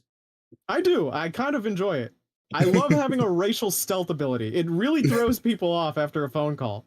The amount of times like I'll call to go to an office and then I'll be like, yeah, especially with my white name, which we won't, but like I go to the office and they call my name, they go Nick, and then I'm like, hey, and they're like, yeah, that's a funny joke. Where's your friend? I'm like, okay. I know the real reason you don't like saying your real name is because your real name is Nicoleta. That's true. It's true. You know what's one of my one of the funniest racist interactions I've had? Yeah. Wait, did I say this on podcast? Where I was like approached by like a racist lady on the train?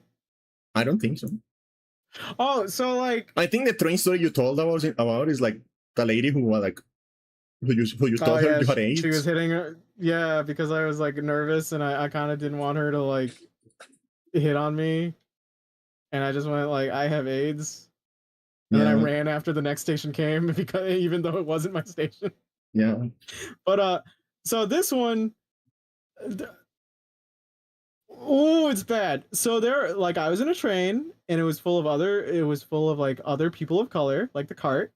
And this white lady, this old white lady comes in, and then she looks, and then she sits next to me, and she goes, "You look safe." And I'm like, no. I'm like, oh no. Oh, we're starting this.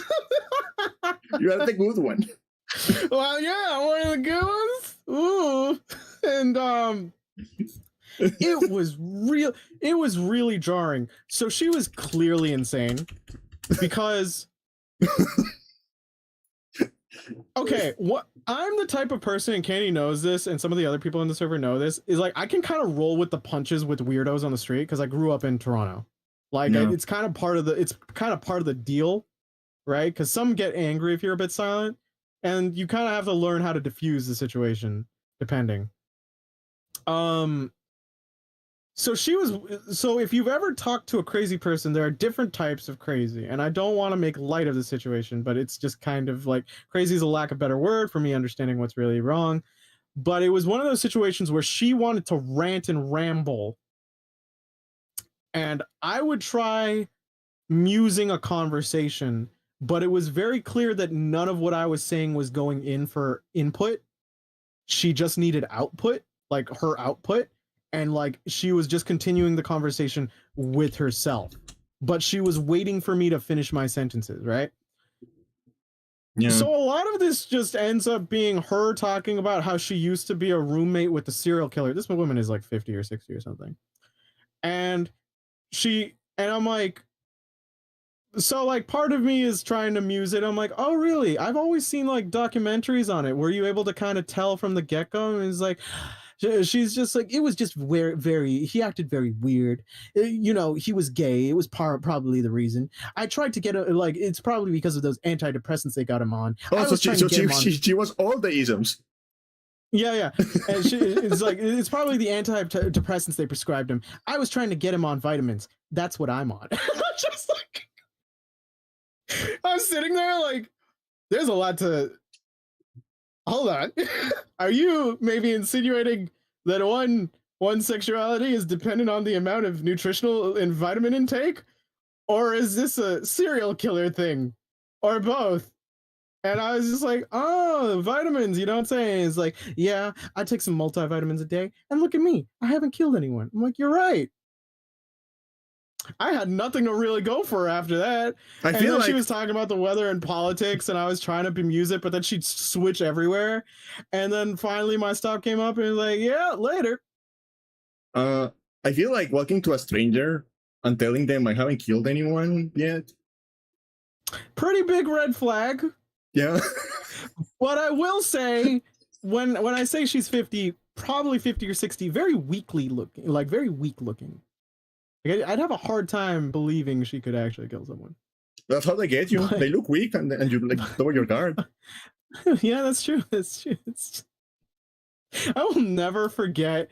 I was trying to get him on. I was trying to get him to take vitamins. That's what I'm on. Like that was the solution. Like there's so much to unravel.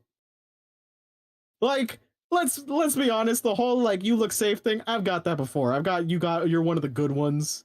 I think the most racist thing I got was from an edgy guy going like, "You're the pinnacle of what you people can achieve." I'm like, "Whoa, thanks." It's okay. Bet.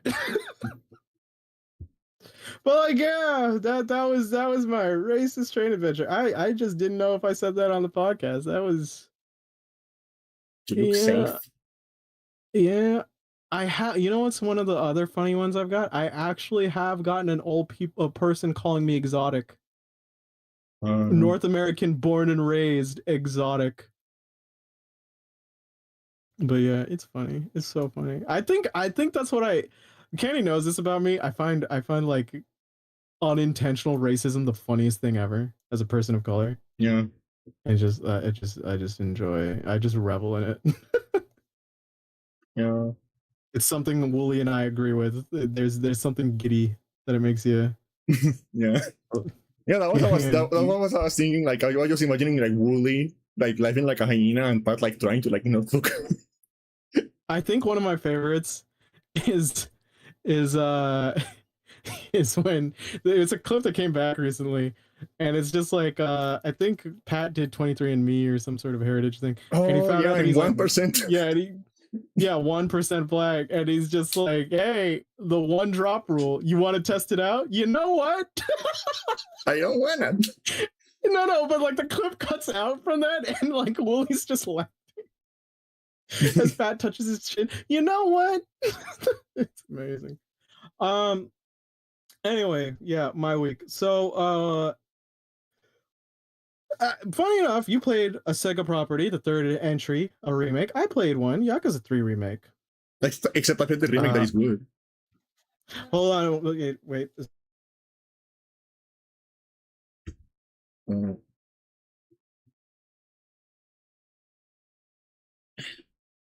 I don't know what if it's like the like weather right now, but my scissors are disintegrating.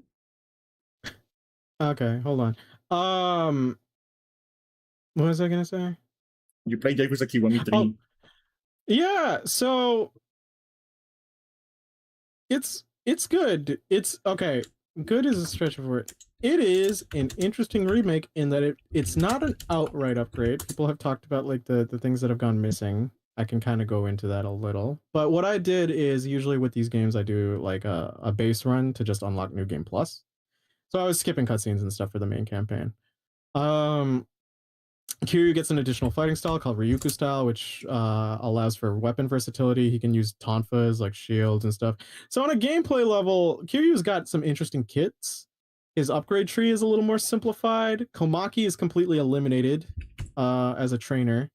The pacing is better. So a lot of people, when they talk about original Yakuza 3, to try defending it. They go, "Oh, the gameplay might be bad, but it's like one of the best written." And that's a half and half, because like a lot of the game gets interrupted with you having to play orphan side adventures in the middle of the game. It really breaks up the pace. So you could be talking about like you could be going through like, oh, Daigo just got shot. It's like next one, and it's like, oh no, one of your orphan kids is racist to the black orphan kid. That one, And you're that just one was like, always so funny. yeah, and it's just like, oh, and then it's just like, I don't like, I can't like you because you're black. And then she's like, oh, but then you find out that's because the guy she likes is racist. And then they find out she was a burn victim. And then she's like, I'm so sorry, my thing is exactly like your thing. The end. You're like, oh my god. And this would be the kind of minutia bullshit that you would get in between the actual story. And people also commented on the main campaign. They go like, they cut down 2/3 of the side stories. The side stories in the original aren't great. A lot of them, and that isn't just a quality thing where they're like, no, you should archive and remix them. No, what I'm talking about is you're having the same side quest. It's just cut off into 6 parts. You go to a bridge, a guy's threatening to jump off. You talk to him once, and then he goes like, "Okay, I guess I won't do it." Then you go to that same bridge, he does it again. Then you go do it like 5 times, and like you would go like, "Oh, aren't there multi-parters in other games?" He's like, "Yeah, you are." But the problem is, this is the majority for the original base game. It would be really funny if like you were doing that, and like the 5th time you go like, you know what? Do a flip. Fuck you. Do a flip. Like there are so many multi-parter quests, and the thing is, you could have just simplified them by just making one quest. But no, they wanted to pad up the number to make it look more impressive. But it just gets annoying because now you have to add an extra step of leaving the area and coming back again when you could just have like an overarching storyline that's just smoother. So I haven't played much of the main sub stories, but like the idea of like either condensing them or just replacing the weaker ones is fine. You get a side thing, which is Busazoku. You get to have like a biker gang that's protecting the neighborhood, and it's full of girls. Biker gang girls, and it's essentially kind of like a remix version of the pirate crew you had in Pirate Yakuza, where you recruit girls, you're kind of raiding bases to protect the neighborhood, etc. It's fine as like a side thing for Kiryu. I'm kind of struggling to remember. I don't think it generated me that much money, so it's not necessarily like a side business. You in Kiwami 3, you also have the orphans and the whole orphanage relegated as to side stories, so they won't break the momentum or flow, but you can get involved in their lives like an actual father figure. You can like sew their clothes and stuff, and it's a mini game. You can help them with their homework, and it's like a remix version of the cram school mini game from 7.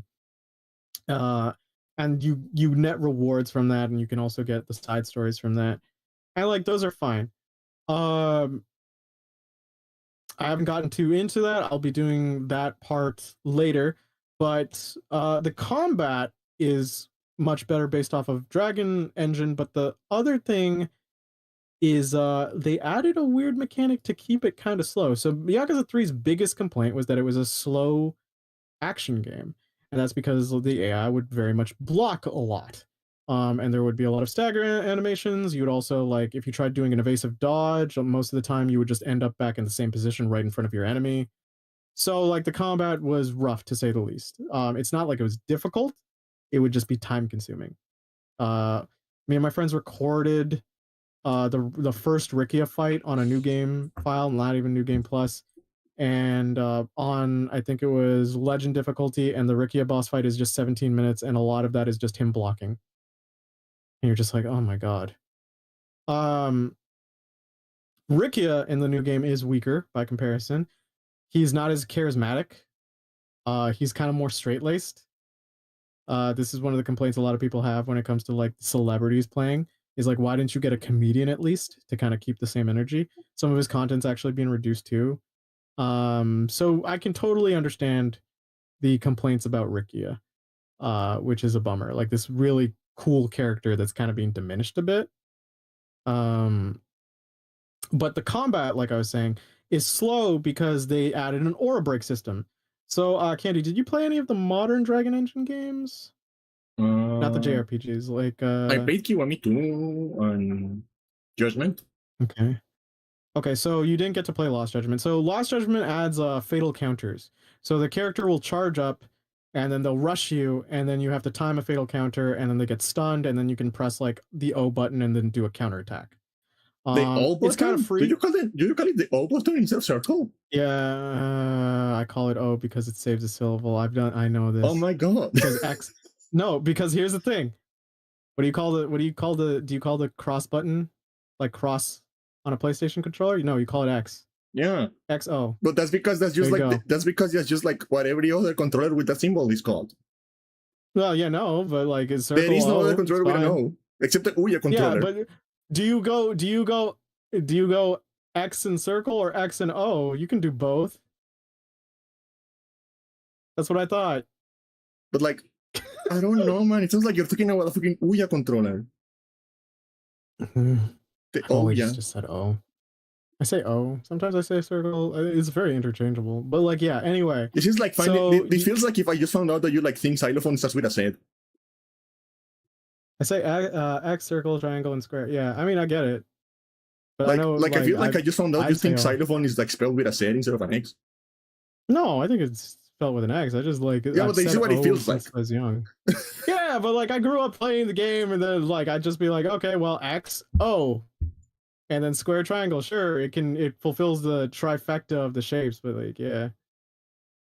Canadians just like to say things off of vibes. This is true, but although I may just start calling it the cross button just to spite Xbox. Oh yeah, that's true. I wish I don't even want to talk about like just like side tangent, but I don't even want to talk about it. Like I'm just so tired of the fucking company. Yeah.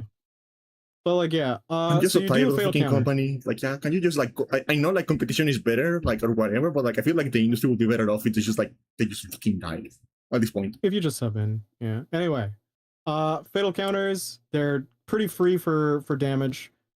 You get them, and then like you kind of go on the round. So in this one, fatal counters are removed.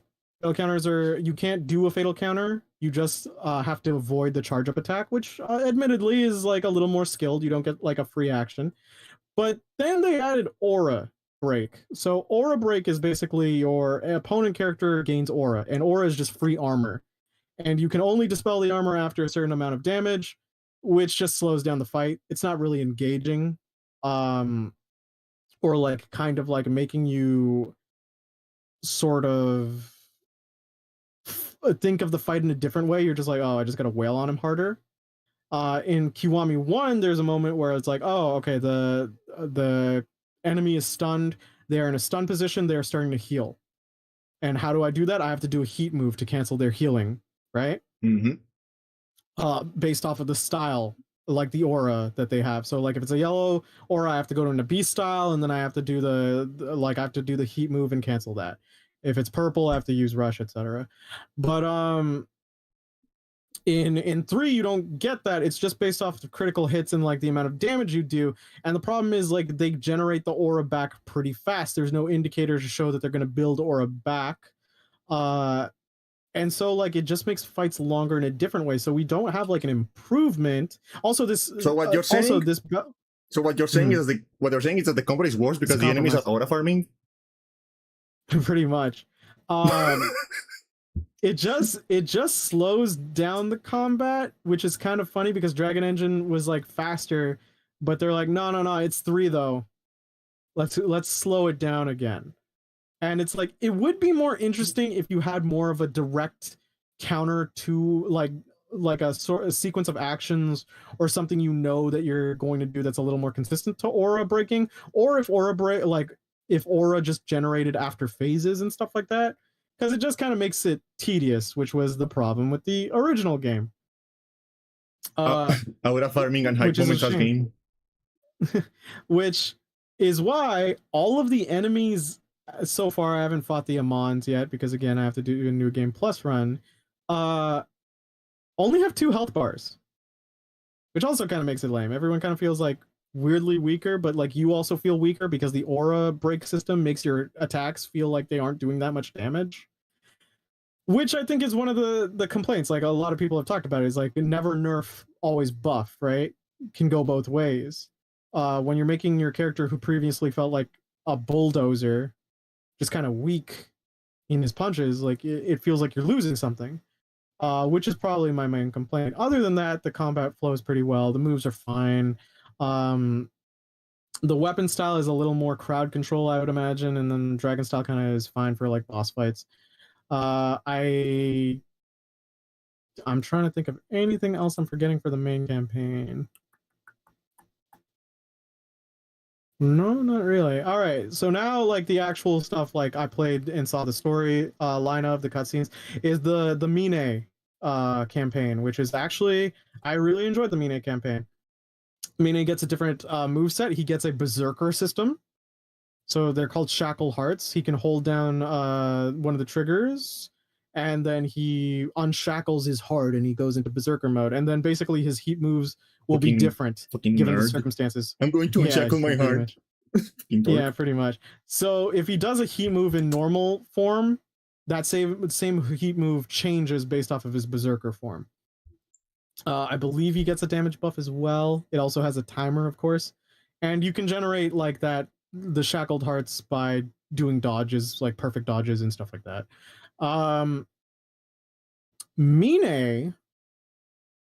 Mine's campaign is pretty good. People complain about his fate in Kiwami 3. I've already made it clear. It's like, come on, what were you expecting given like certain other things that are just floating around? Like, yeah. But Mine's campaign it demonstrates how he is very untrusting of people because he runs a company. He's essentially like called off of the company and he's only CEO in name, so he feels betrayed. Then he witnesses Daigo and like a bunch of like Daigo's like workers like dying for him to protect him, and then it sparks something in Mine where he's like, I need to know the kind of man that you would like give up your life for. So he wants to get into the Yakuza. And it leads him to leads him to scumbag Konda. And when I say scumbag, this man is quite irredeemable. And he is your companion. You have to do side missions in which you improve your problematic superior's reputation. So there's that. Like every sort of like kind of quote unquote side mission or thing you do to improve Konda's like reputation has this underlying ick to it because you're like, oh god, I have to do it for this asshole. But Mine in side stories is really interesting because Mine doesn't engage with people like the other protagonist. Mine's clear cut will tell you he hates people. Like he does not trust them, he doesn't like them. So it's very interesting to see this kind of character do like side missions because he's not like Kiryu, who's like kind of stoic, nice guy but firm. He's not righteous like Yagami. He's not whimsical like Majima, and he's not generally supportive like Ichiban. Like the examples I have, one sub-story has a girl who runs away from home to become a prostitute, and there are other women like her who are becoming prostitutes, and she goes like, what, you gonna judge me and tell me like I shouldn't and like sell my body? And Mina just straight up goes like, I don't care, it's your life, but you should understand the dangers when you're offering up your body like that. And then the quest line is beating up a guy who's about to assault her, and she kind of goes like, what should I do? Do you think I should like, I did this all because I ran away from home. Like, do you think my parents will love and accept me back? And Mine just quite straight, like, just tells her to her face, like, I don't know them.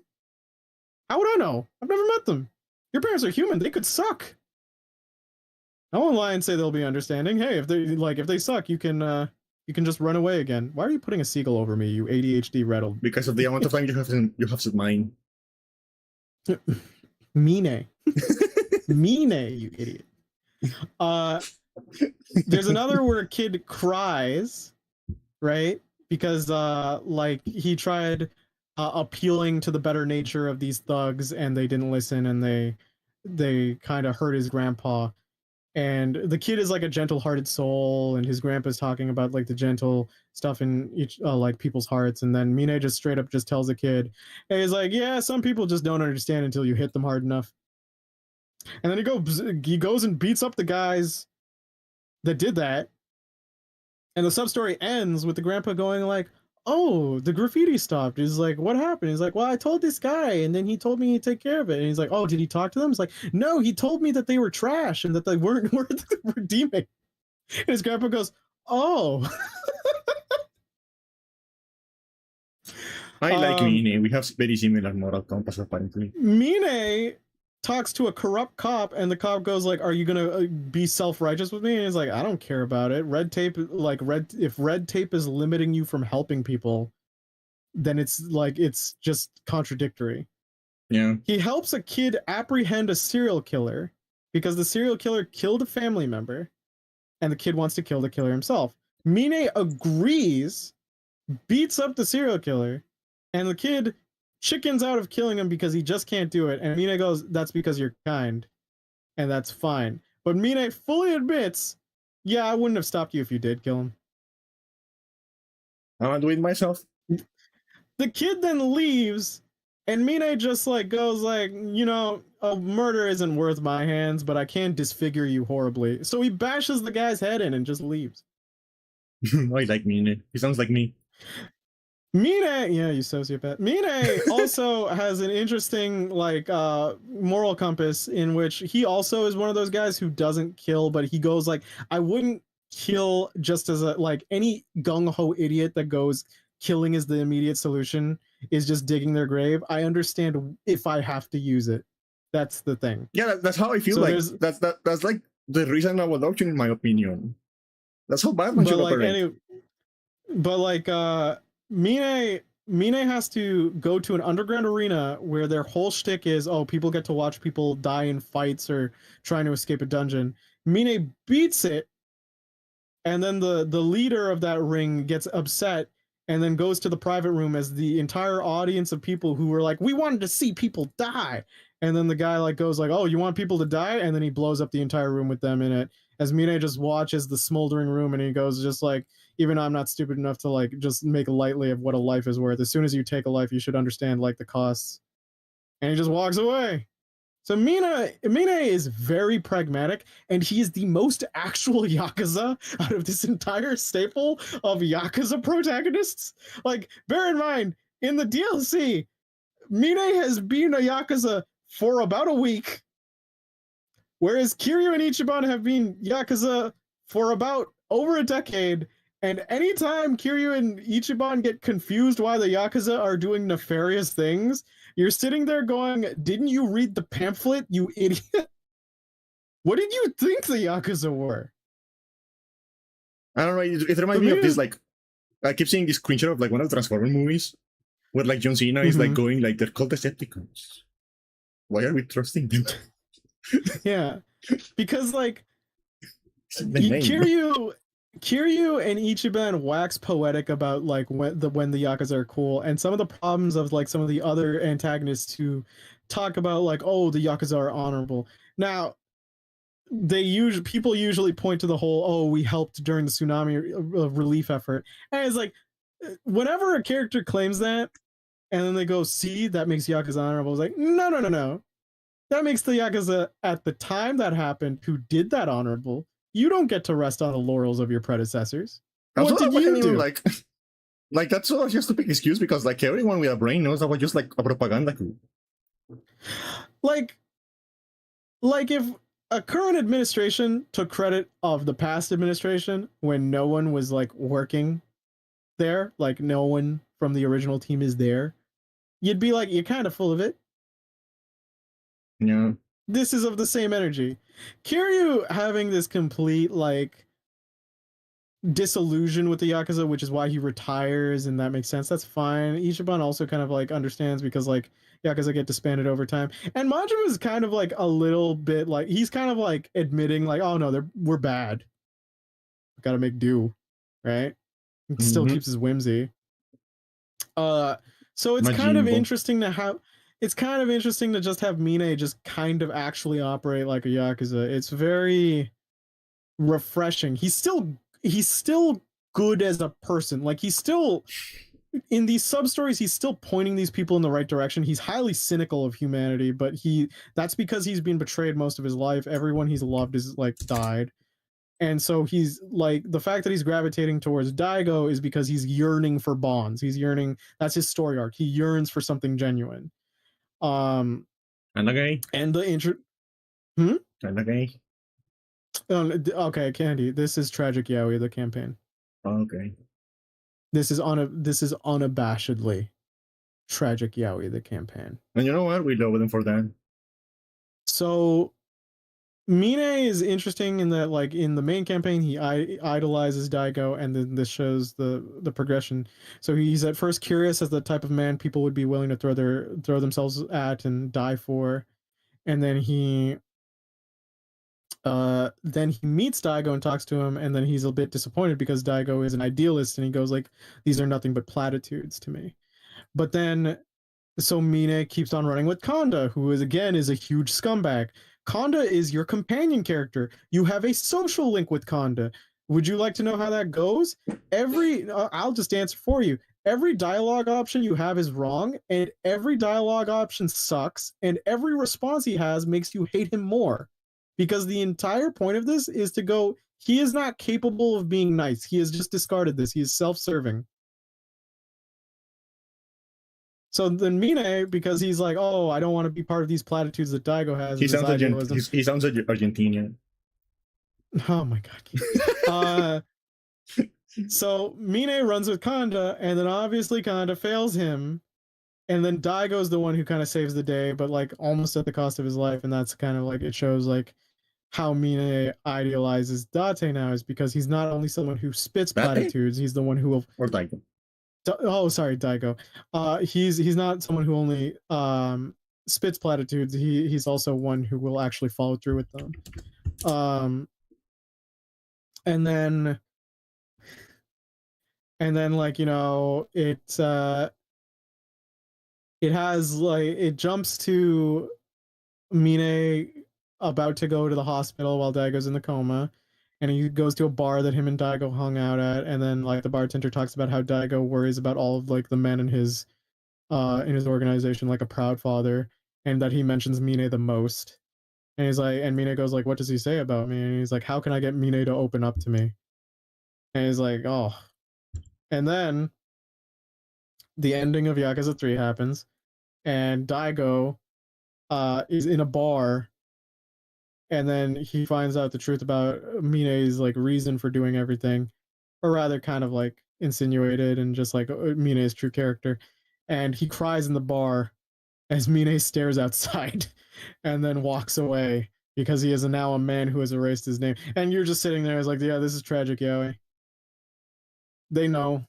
They're very Mine and Daigo, I believe, is like the second or third most shipped thing in the entire Yakuza franchise.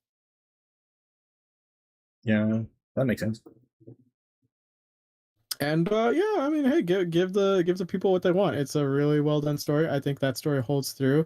Where Rikia kind of like flounders and loses content, Daigo got more. He's very interesting as a juxtaposition to like other antagonists like Nishiki, where Nishiki had the because of Zero, now Nishiki has the build up to his arc, right? Whereas Mine gets everything in post, you know, like retroactively, which is really interesting. Yeah. Still, the aura break system kind of just like ruins some of the combat, even though Mine plays a little differently. He kind of has some of Yagami's elements. He's a shoot boxer. he has some interesting stuff going on, but not entirely for me. Mm-hmm. The credit song is absolutely beautiful. Mine's campaign alone, as I've watched the cutscenes, I've played the side quests, I went, this automatically at least makes the game a 7 out of 10 for me. Wow. Just like this, like it's that good. People complain about his fate, but like it kind of still stays in the same themes, and it really does flesh out this character in an interesting way. And just having a truly pragmatic protagonist in this universe is really interesting, just as a contrast, Maybe rather he's than an maybe yeah, he'll show up in the next game and just like he's Daigo. Like could be. A lot of people suspect he's just going to have a Gaiden game because he's part of Daidoji now. I think the only other characters that people really care about having like a Gaiden game are maybe Akiyama, maybe yeah, Tanemura. I like an Akiyama fighting Uh, game. He's funny. Everyone loves Akiyama. He's like the most lovable. Akiyama in that entire universe of heavy smokers who have who are buff. Akiyama can still kick ass, but like then he'll run up a bunch of stairs and he'll like start wheezing. He's like, I gotta stop smoking. You're just like, okay, I hope they show up in you like admit it. I hope they show up in like a future game when him and Hana are just like married and have 3 children and are happy. They definitely need to get married. They're the cutest couple in that entire fucking series. Like they're such an already. You know what my friend described it as perfectly? They're your grandparents who got married. Yeah. They're absolutely grandparents. Like your lax whimsical like lackadaisical grandpa, and then you're kind of like grandma that's a little stressed that he's a little too carefree, but she clearly loves him. And he's like, oh, this is a very cute dynamic.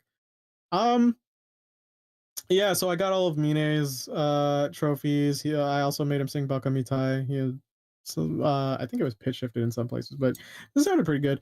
I'm gonna play the main campaign for realsies soon and then platinum the game, and then I will be up to date with all RGG stuff until Stranger Than Heaven. In which case that will probably be a singularity on my life.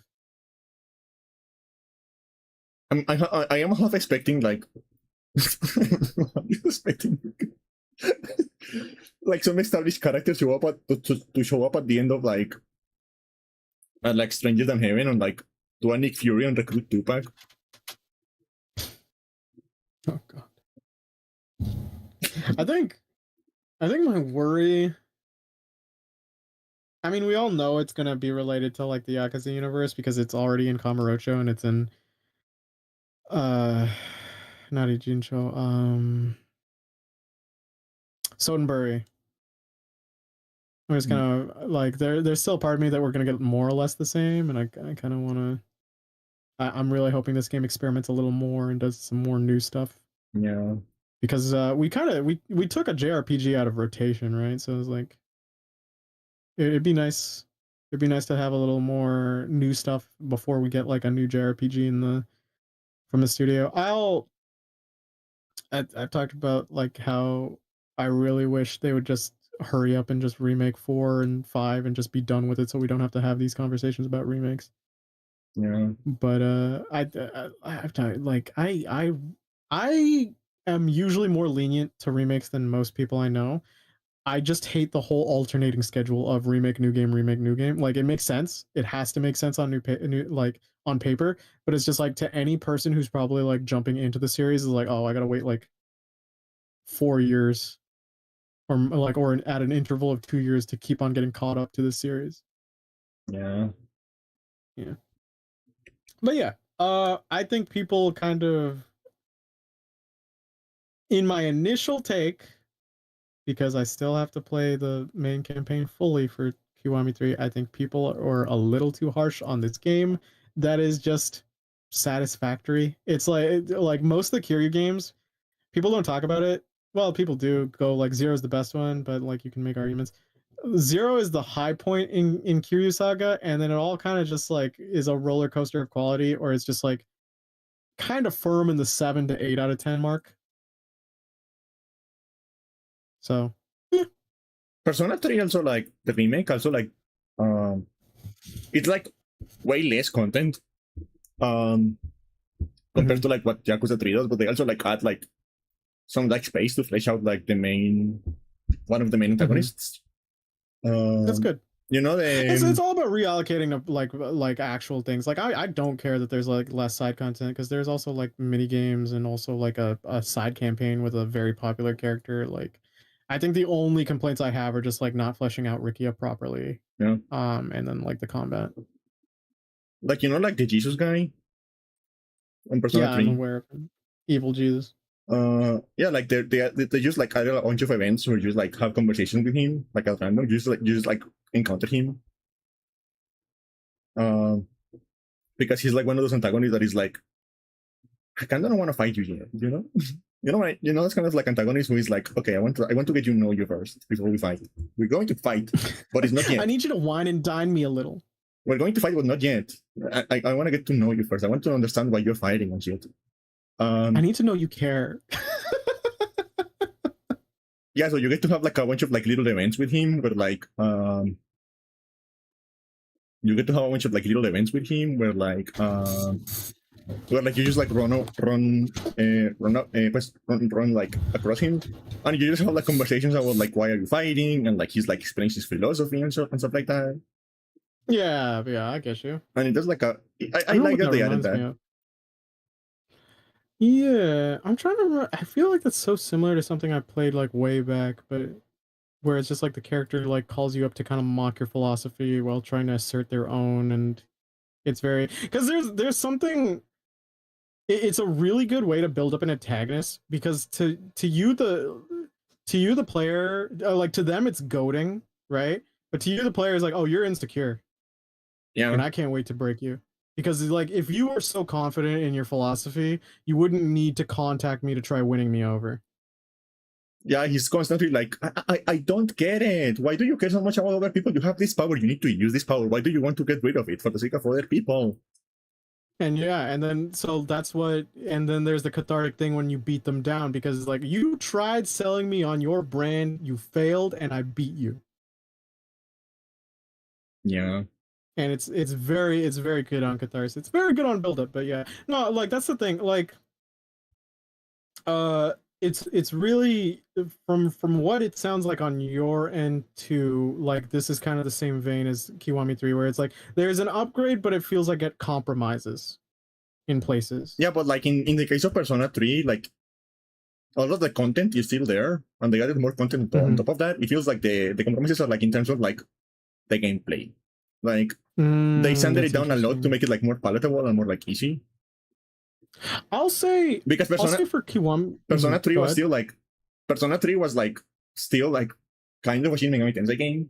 Like it hadn't like fully transitioned away from that. So like it was kind of like a little bit obtuse, a little bit like hostile, and they sanded down a lot. They sanded down that a lot. And I feel like something about like the atmosphere of the game is like lost when the game is like so much like more like smooth and like approachable. Yeah. I think for the case of like for Kiwami 3, it's interesting because unlike Persona, the Persona games can pretty much be played standalone. Yeah. Whereas now with this new sort of, with how RGG is approaching these games, they do kind of want you to start actually playing this as a series to make the universe more connected. Strengths and weaknesses of this ideology notwithstanding. So from a point where I'm like, have you played all the other RGG games up to this point? This is very like this game kind of middling works. It's like pure 7 out of 10 for a lot of people who don't really play games and then wonder what a 7 out of 10 really does mean. It's just like, it's up to your opinion. It's like it works, and it's up to you if you're gonna like it or if you're not. 7 out of 10s are like the interesting ones I see, right? When I see a rating, I'm like, it's worth checking out. Yeah. But yeah, the interesting thing is, I thought about this is like, okay, if I played every other prior one, if I played Lost Judgment, if I played Pirate Gaiden, if I played Gaiden, and etc. before this, yeah, this seems middling. But if I went from 0 to 1 to 2 to 3, yeah, this would be an improvement. This would logically be a next step. And like, you know, maybe the fatal counter system's gone, but it'll come back in the games later in the canon if you're playing in order. So not entirely the worst thing. So yeah, it's fine. Once I finish this, I guess like I'm gonna take a break from games because everything I have left is probably like 50 hours plus. Yeah. And I don't have that in me right now. But yeah. That was most of my week. I'm trying to think of other things. Just a lot of juggling and busy work. Tomorrow I have to go get my suits measured, like my suit measured for my friend's wedding in the coming months. And I get to meet the other groomsmen. And I don't care. I have to go out of town for this, man. I don't want to get on a train. I don't want to get on a train. Like I'm so happy for my friend for moving out of town with his fiance and buying a house. Could you at least have made it like a decent commute for me? Hmm? If I'm one of your groomsmen, could you at least do that for me? Now I gotta like waste like 3 hours to get there. It's wonderful. What was I going to say? I forgot Shaking what I my was head. going to say. We were talking about like remakes and then Persona 3 and Oh yeah, and you know Yakuza. what, this remake, you know what it at least has? What? At least they didn't add a cash shop to a game from 12 years ago. Because Ubisoft cannot fucking help themselves. Wah, wah. So they put microtransaction on the only good game on the franchise that everyone likes. Because they're very, very clever. Our company's health is really good, guys. I promise. Please buy them. Please buy these, please. Ubisoft. I think it was already like evident that things were bad when they just announced a remake. Because I can't remember the last time Ubisoft has talked about remakes. There's Like the Prince of Rayman is Persia one remake thing. that isn't going to come out anymore. Oh yeah. Oh, and you know what happened immediately after the Black Flag remake came out? What? They started firing people from the studio that made it. Wow, that's so great. That's so great. Oh my god. This industry is so terrible in terms of like actually keeping its workers when you really don't have to. Like, okay, I know you don't want to talk about the Xbox thing, but I'll just talk on the studio thing. It's just like because it's related to layoffs. When these studios go, "Oh, we're actually having trouble with work because we have less employees." Well, you know what? And We're you're struggling just sitting because there. we're kind of Yeah, and struggling you're right just now sitting because you there like, fired everyone yeah. who knew how the engine worked. Yeah, it's just like you sit there and it's like people going like, "Oh, we're just trimming the fat." It's like it doesn't seem like you're trimming the fat. It seems like you're cutting out a vital organ. Stop doing that. You're gonna like short term like win isn't going to like keep you. Like you gotta kind of consider like the long haul because like you're just creating problems for later, bigger problems. But whatever.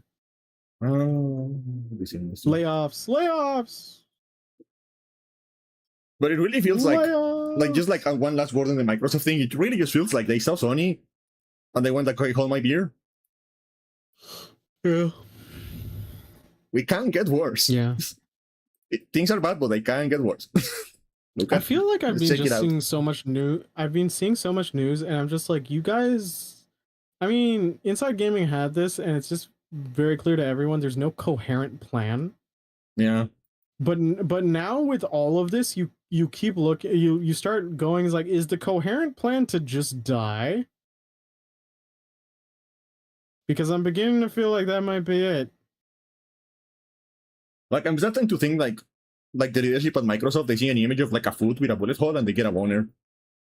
Yeah.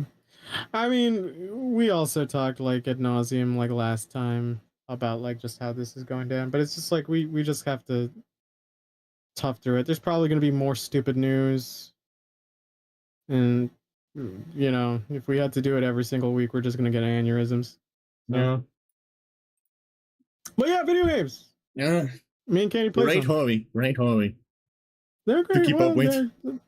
Well, yeah, if you're trying to keep up to the culture and stuff and like the industry practices because you understand where your thing is going to come from, Can be pretty miserable. I do envy some of the people who just go like, I just buy the thing and play. It's like, yeah, okay. Yeah, but those people don't get to be those people don't get to do that anymore because now they have to ask like, why does my PS5 cost $800 now? Why does my game cost almost like 100? Yeah. Oh, speaking of that, did you know that the Black Flag Jim, remake? That's because you were willing to play a lot. Mm-hmm. Did you know that the Black Flag remake has $80 worth of DLC that are not included in the deluxe edition? I saw. Our friend, you know how I saw? Our friend linked us the picture, and then he told us, "Oh, I don't have to worry about that because I have the Ubisoft subscription." To which me and everyone else in the server who was awake at the time went, "Why do you have the Ubisoft like subscription?" And Dura just kind of went like, "Are you an idiot?" To which that friend replied, "Yes." Like, you know what you are, all right. And he's like, "I also forgot to turn off the subscription." I'm like, you know what? At least you're keeping it real. I can't be mad at you for that. Yeah. Oh, Ubisoft.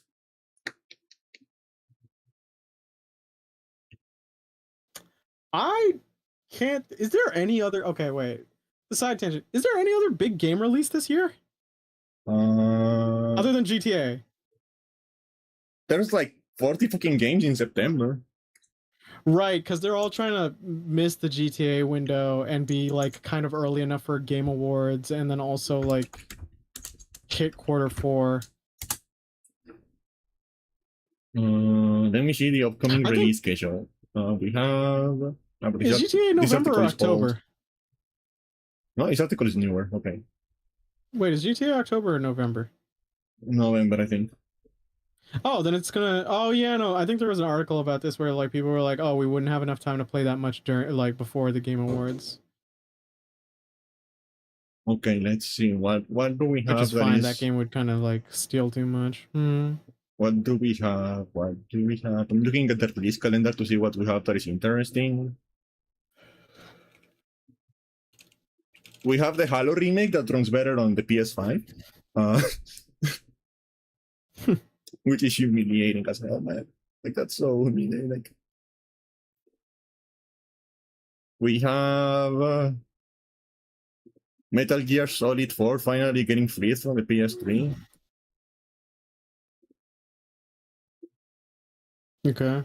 We have Omimusha.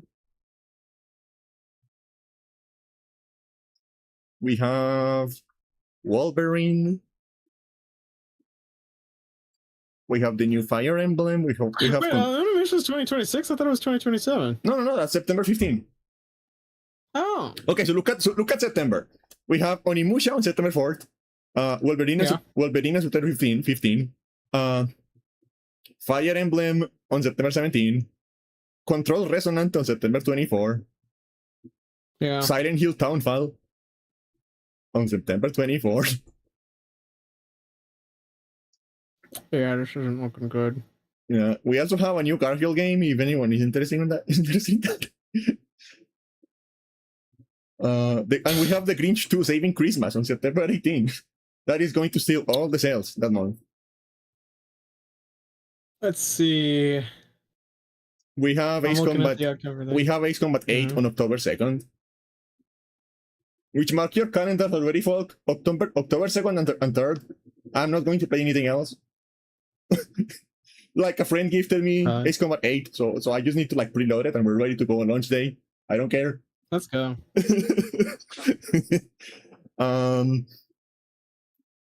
We have Gears of War E-Day on October 6th. We have the new Castlevania on October 15.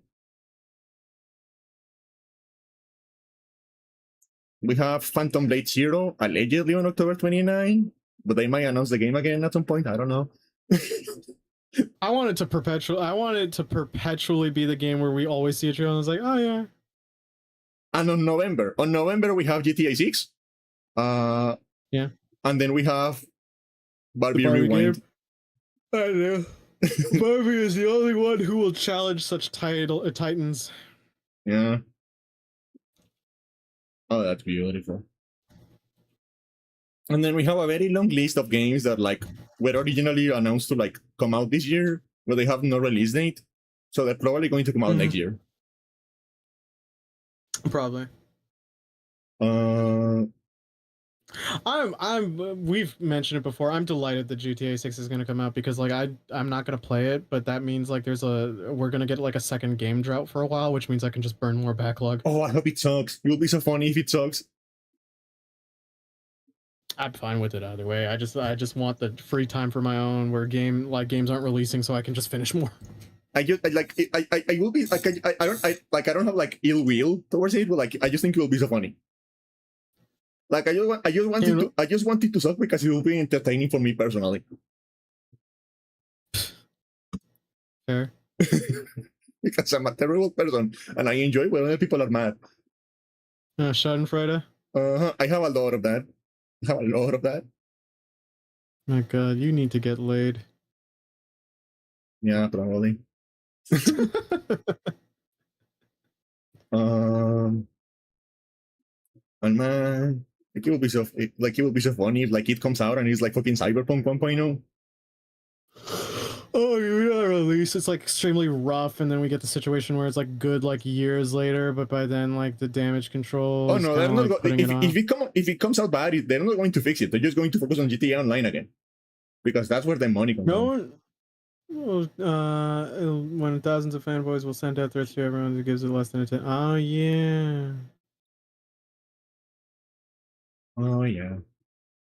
Yeah, like there's something like people talk about Nintendo adults, but like there's something weird in like the brain of like Rockstar people,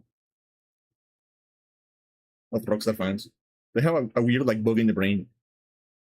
The thing is, it's just so encompassing to a lot of people because it's very easy to get into that game and understand and like you know be kind of like finding that sort of sandbox appealing because it's just like, oh, it's reality adjacent. I can just like steal a car. I can do a bunch of this stuff. It's like the power fantasy thing, and then it's like, oh, you get the cheesy movie script as you usually do, and then you forget about most of it except for maybe a couple cutscenes that you could go like, oh, that made me laugh, and you're like, neat. I got in a car and I'm doing some crazy shit. I don't think I'm that invested in GTA. I cared a little bit about Red Dead. And then I cared a little bit about San Andreas, and I found GTA 4's story at least interesting in its atmosphere, but that was about it. I tried playing Red Dead 2. And I just got so fucking bored with it. Yeah, it's not for me either. I feel bad. I know a lot of people who genuinely love it, but it's just not for me. Okay, you want to know my hot take of the day? What? Maybe it's just like the aesthetics. I don't know, but Vice City is better than San Andreas, in my opinion. I like Vice City more than I like San Andreas. It's a better game, in my opinion. Is it just because of like the neon aesthetic to it? Maybe, but also I feel like San Andreas is a little bit like too overcomplicated for its own good. Like, why can't he get fat? Why can't he get fat? Oh no, I love shit like that. Just annoying. Like, oh, I have to go to the gym now. Like, okay. I don't want to think about that. Oh, all right, but just like also some of the lesser less stuff to work with. Yeah, I personally like San Andreas mostly because like you did get a lot of wacky shit that you got to do, especially with the cheat code stuff, and then there's also like the stuff that because it very much is a game, and then you also get like the kind of cool like vibes of like, you know, it's dumb. It's just like, you know, you do feel like you grew up in the hood, and then you have your boys, and then like a few do you dirty, and then yeah, they're cool characters because of it. Yeah. Plus, you get the satisfying thing where like how the cop dies. So yeah, yeah, I prefer San Andreas on a technical level.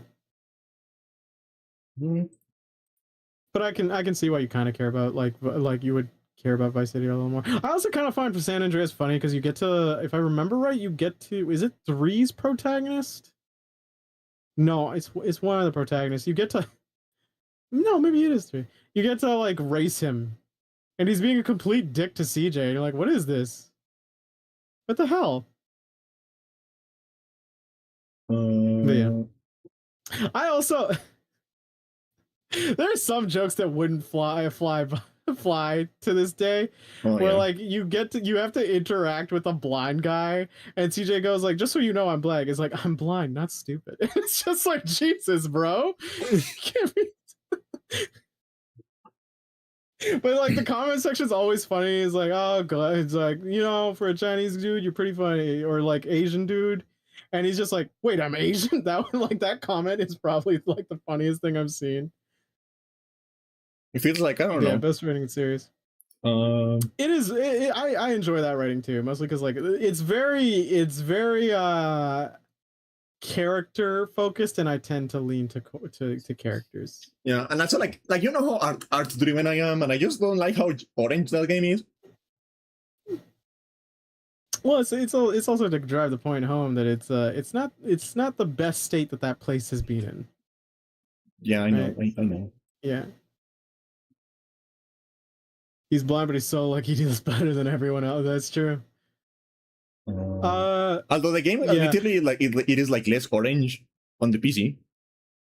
Oh really? Because wait, is it because of the remaster one? That's no, like the original, or just like the base, like the original release. Because like it's less orange on the PC because like the PS2 was a really weird console. Yeah. So a lot of the like visual effects they coded for the PS2 when they were porting it over, like it just didn't work, and they just kind of gave up. Yeah, I mean, I mentioned this before. Like the PS2 had like just weird technology at the time that was actually beneficial for stuff like Silent Hill when it came to the fog tech. Yeah. And oh yeah, because like the PS2 just had like an insane field rate. So you can just, because like the thing about transparencies, about rendering transparencies in a game is that the game kind of has to like, every time you like overlap something that is transparent, the game kind of has to like render everything behind it again. So what you get a lot of games where like when you like get close to smoke or particles, like they get smaller or they like fade away. Yeah. You ever notice that? Yeah. It's not about visibility. It's because like the more like percentage of the screen a transparent object occupies, the more you have to like the more pixels you have to render again. And the thing about like the PS2 is that like, and that is what the field rate does. The field rate is basically how many pixels the console can just like churn over every frame. So what happens is that like the PS2 had like an insane field rate. So developers were like kind of just free to just like throw transparent shit at the screen all over the place. So that's how you get the stuff like the fog in Silent Hill 2, or like the rain on like the first chapter of Metal Gear Solid 2. Like you remember how fucking cool the rain on like the tanker mission of like Metal Gear Solid 2 looks? It's because of that. They could just like throw transparent shit at the screen. It is really cool to just think of like that though, like just like how the tech at the time was just actually very beneficial. And every console had like its own certain type of direction. Every console not direction, but elements. Every console had its own kind of like so like what the GameCube was good at was triangles. The GameCube was really powerful, like just like short compared to like the PS2 and the Xbox, and even the Xbox really. The GameCube was like very, very powerful at just like drawing triangles, just like churning out a bunch of triangles on screen. So if you look at like a lot of like high-end GameCube games, they have a lot of like little details that you couldn't do on the other consoles because they could just like put more triangles on screen and see like his performance up. So for example, like if you look at like at something like the first Metroid Prime, like the ruins, they have so many like little cracks and so many like loose bricks and stuff like that for the time at least. It's because of that. And of course there is like Star Wars Rogue Squadron 2, which looks fucking amazing. It is interesting to think though, because like the funny thing is like the GameCube was by all intents and purposes, like you said, the more powerful piece of hardware. It was just tough like getting on the start because like, you know, the games by comparison, right? You would have your first parties, but then they were struggling in comparison to like PS2, which had a monolithic library. Yeah. To the point where like even when Capcom was promising like GameCube games, like for GameCube, they ended up on PS2 anyways. Yeah. Yeah, and another part of the reason the GameCube has two main problems. The disc was one of them. Yeah, the first problem was like the fucking like tiny discs. Yeah, so I'll just put the side note. It's interesting in the contrast to now, where the Nintendo is usually seen as the weaker of the hardware, in terms of competitors. When like in the early days, it kind of did hold its own, sometimes being the superior option. Yeah. Even to like, but like, the proprietary discs were just the problem because of just size. Yeah, they were too small. They were cool as a gimmick, but like in terms of storage, they were just a nightmare to work around. And it was just like, again, it was because of Nintendo's like real paranoia with piracy. No, it's because they didn't want, it's because they didn't want to pay a license for the DVD. Well, there was also like the piracy thing, no? Mostly. It was mostly about the license. Yeah, because like one of the things that like kept them on cartridge, even though like cartridge did have some loading time benefits, was mostly that. But like cartridge was just a bitch to program in comparison. Yeah. A huge bitch. And yeah, it's just like very funny that like, again, superior console in terms of specs, but again, proprietary by comparison, just kind of ruining it for them. Yeah, and the other problem with the GameCube was Nintendo itself.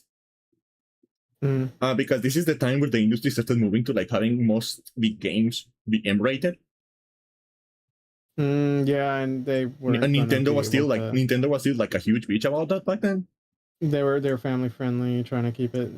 Yeah. I think, you know, like we pass certain generations, and you and I will dunk on certain consoles that people love. Like I owned a PS3, and I can still dunk on it because I loved it, but I also hated it in some places. People dunk on the GameCube. I kind of like the GameCube. I'll keep it a buck. Like I enjoyed it. I didn't own it, but whenever my friend brought his, like some of the games that were actually on the GameCube, I'm like, yeah, these are cool. You can tell that this is a GameCube game. Yeah. I'm enjoying myself. Yeah, this is neat. Yeah, nowadays though, there is not really any reason to like own one. You know when they're killing the PS3 store? I don't know when in the coming months, but like I think the Vita and the PS3 store are probably gonna die. No, they already announced it. I just don't remember when. Yeah. When does? Yeah, I know they announced it. When does the PS3 and Vita store close? You will get to download the games that you owned that are, well, okay, so it's not specific, but they're saying July 2027. Yeah, and I'm just like I'm going to be real with you. Like, yeah, it's a shame that is going to happen, but like, let's be real here. If you own if you are using a PS3 or a PS Vita in the year of our Lord 2026, why haven't you hacked it yet? PS Vita jailbreaking, from what I've seen, is extremely simple. Oh yeah, it's so easy. You know what you have to do to jailbreak your PS Vita? You can do, yeah, you can like, I think you can just like click a link and stuff. Because I had a PS Vita. It broke unfortunately, but like I did have a PS Vita. I kind of want to buy another one. It was like a really cute console, and I did enjoy playing some games on it. I don't know, like this, it has a charm. You know what you do? You open the browser, you go to a link. You click the link, you wait 2 minutes, the console restarts, and now it's hacked forever. Yeah. It's so easy. It's super simple. The Vita is like the most easy like jailbreak I've ever witnessed. It's like insane. Like I saw the video for it. I'm like, Jesus, if I knew that, I'd get one. Like way back. But whatever. So like, yeah. So like if you're bummed out about it and they're taking away your options, then hey, you could totally do that and get some games. We wouldn't condone it, no, but you know, you could do it. And then for the PS3, yeah, it's kind of a shitty situation. Looking at it, the closure kind of like also seemed like evident, because as I look at the 7th generation, anything that was kind of like locked to the PS3, my brain just went, oh, they're just going to either remaster it or port it for PC later anyways. So the resale thing was just going to be inevitable. So yeah, it sucks. It really does suck as a consumer. All the things that have we went on a rant on it for a while back, but like, yeah, luckily you can still download what you did purchase on those stores from your account if you still have them for the foreseeable future. But from these companies, hearing foreseeable future it makes you wince. No. No, but like you don't trust him. but like let's be real here. If you still own a PS3 or a PS Vita, just hack it. Yeah, just hack it. Yeah. I mean, I would never condone In such Minecraft. a thing. If you were to do it, then how would we stop you? In Minecraft, Really? of course. Minecraft. Also, don't check out certain YouTube videos that would make it look so easy to do. Yeah, absolutely not. Absolutely not. I remember one time, I was working officially, like with this job, and I had to talk about it, and we had to have the actual discussion about pirating software for the office, right? Yeah. And like one of our secretary, God bless her soul, she is blunt and to the point. He's like, yeah, we can just pirate it. I know some places. And I'm like, we could never condone that, as I wink. And he's like, whatever. And then like the conversation kept on going. And then she's like, yeah, but what about like these case scenarios where it wouldn't work based off of these cloud, like based off us having cloud subscriptions and budgeting and all this. And then like, I'm like, yeah, I guess like fucking pirate it. Wait, no. Like I caught myself. I'm like, no. But don't pirate. Wink. Yeah. With an eye patch. Yeah, you should always what you should always do. You should always pirate Adobe products because they're evil. Adobe is a snake oil salesman, and I hate them. Yeah. Or use Affinity. Apparently, Affinity is just like Adobe better. Does it do the whole nodes thing? And apparently, the license is like better. Okay. I mean, but is the end product better? Like, is its compression rates good? Like, are your editing options good? The problem with editing software is like, no, I have to be fair, like relearn at this point, when I try a different one. Because like I follow a lot of artists, I draw myself, so Affinity is like mostly to replace Photoshop and Illustrator. They don't have they don't have a fucking video editing software yet.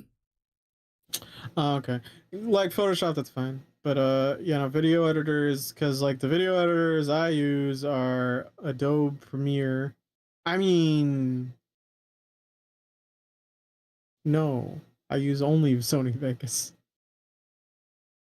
I've only ever used Sony Vegas. You know what's neat about Sony Vegas? What? You buy it and you're done. Yeah. You want the new version? They'll be like, yeah, you can just pay like an upgrade cost if you want. You like you're 9 versions behind. Yeah, just pay like the same upgrade cost. It doesn't matter. You know what I like about Clip Studio? What? Which is like where they software I used to draw. Mm-hmm. It is like a subscription service, right? Mm-hmm. But it's like I pay $10 once every year. That's pretty good. Yeah, so it's like, you know what? I don't mind. I don't mind. Fuck it. I'll do it. I think like there's like that thing where it's like there are services where it's like they won't ask you for money, but like if they're open about like, hey, a donation, I would feel inclined if I make money regularly, like with Blender. Yeah. Right? And stuff like that. I say about all the things I could spend like extra money on, and Wikipedia is in the corner crying. Yeah. And you know another thing I like about Clip Studio? What? You can get the subscription for $10 a month. A year, I mean, right? Mm-hmm. And you get like, as long as the subscription is active, you get like perpetual updates. Mm-hmm. Or you could just like pay $60 for like a perpetual license of like the current version. Oh, and then no, that's both fine. Like you can do which one you want. Like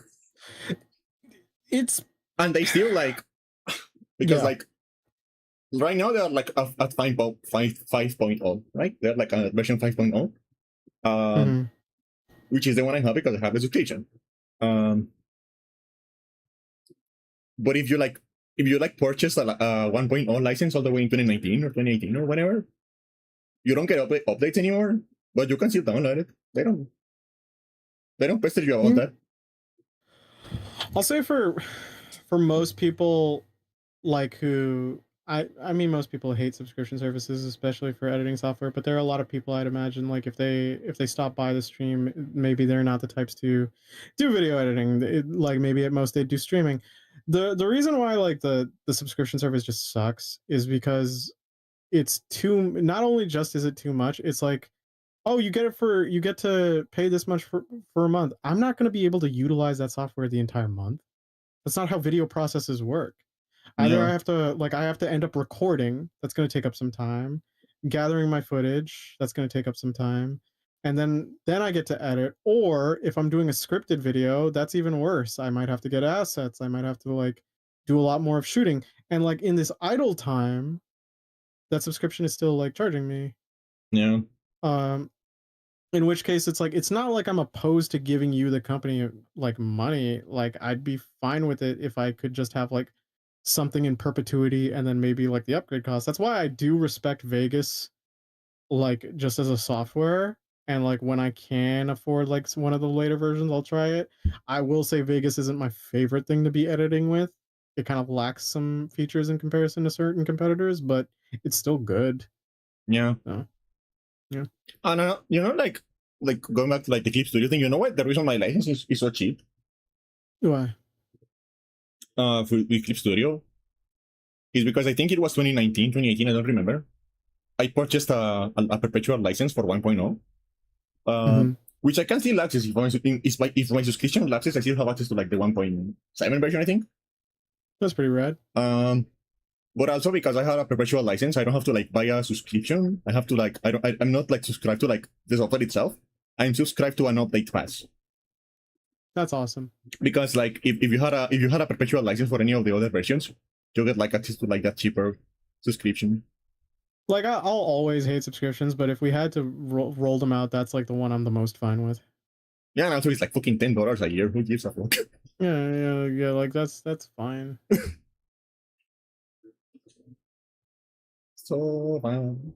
And the software is fine. They keep adding like cool new features. They haven't tried any AI bullshit yet, so it's like we're chilling. We're chilling. We're chilling. I'm about to chill in my bed because I'm gonna end the stream right now. Oh yeah, it's already midnight for you. It's already midnight and I have to get up early to this goddamn out of town meet for my friend's wedding. I'm so happy for him. I'm gonna kill him. I'm so happy for him. I'm so happy for him. Check out my But fuck that bitch. I love him, but fucking. check out my. I've known him. By the way, like this is a testament to our friendship. I've known that man for over like 2 decades, like since we were kids. Yeah. And like I think about it a lot, and it's like I would die for him, but I'd also be the one who would probably attempt killing him. Check out my YouTube at Yeah. youtube.com/@nocturne. That's youtube.com/@nocturne, or Twitch and drop a follow on either. Link is in the title of the podcast. Follow Candy on her Twitch and YouTube to see her past broadcast clips and podcasts. Check her Blue Sky for her organized thoughts, or join her Discord to see her disorganized thoughts, which are just her average thoughts. The bot will leave all the links provided. Join And my if you have Discord. such Join my feedback, Join my Discord so you can see all my fucking gifs, cons. if you have such feedback for the podcast, like, hey Candy, could you be a little kinder to Argentinians? No. Candy will reply, oh. Thanks for listening. Stay safe, happy, and have a wonderful week. Love you, Candy. Bye. Love you too. Bye.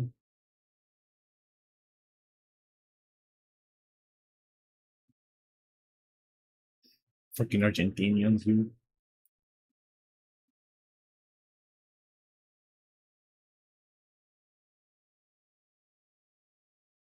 Do you guys have any of that? Like in your continents or like your regions or whatever? Is there like one country that everyone else hates? Do you guys have that?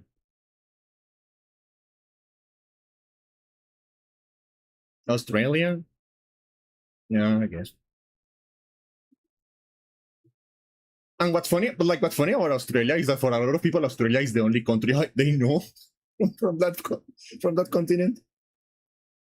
Either Australia or Australia and New Zealand only. They don't know any of the other ones.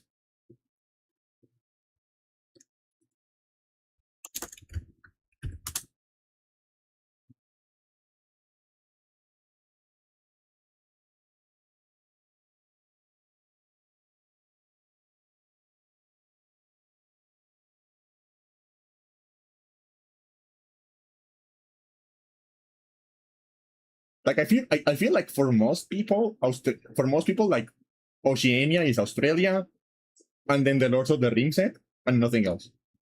Like they know Australia, they know that like some parts of New Zealand was like where they filmed the Lord of the Rings, and they like Micronesia, Polynesia, nobody knows what that is. Nobody knows what that is.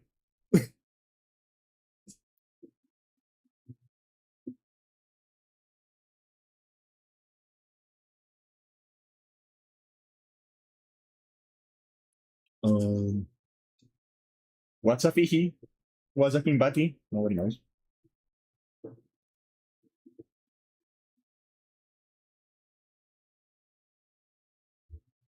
But yeah, thank you everyone for stopping by. I hope it was enjoyable today. I hope you had fun today. I'll see you guys again. I hope you have a great night, great day, great night, great rest of your time zone. And I'll see you guys again on Monday. Monday. I don't know with what game. I haven't decided yet. I will tell you guys when I decide. Or I will not tell you, and it will be a surprise. I don't know. We don't know. We don't know. We will know when we know. And then we will know.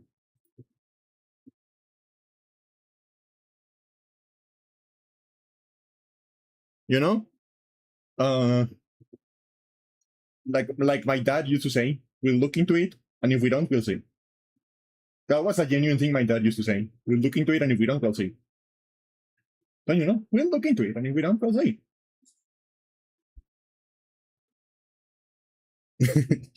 But yeah, I'll see you guys on Monday. Have a fun. Fun. I'm going to go eat more empanadas. Bye bye. And I'm not going to share any empanadas with you. They're all mine. I'm greedy. Bye bye.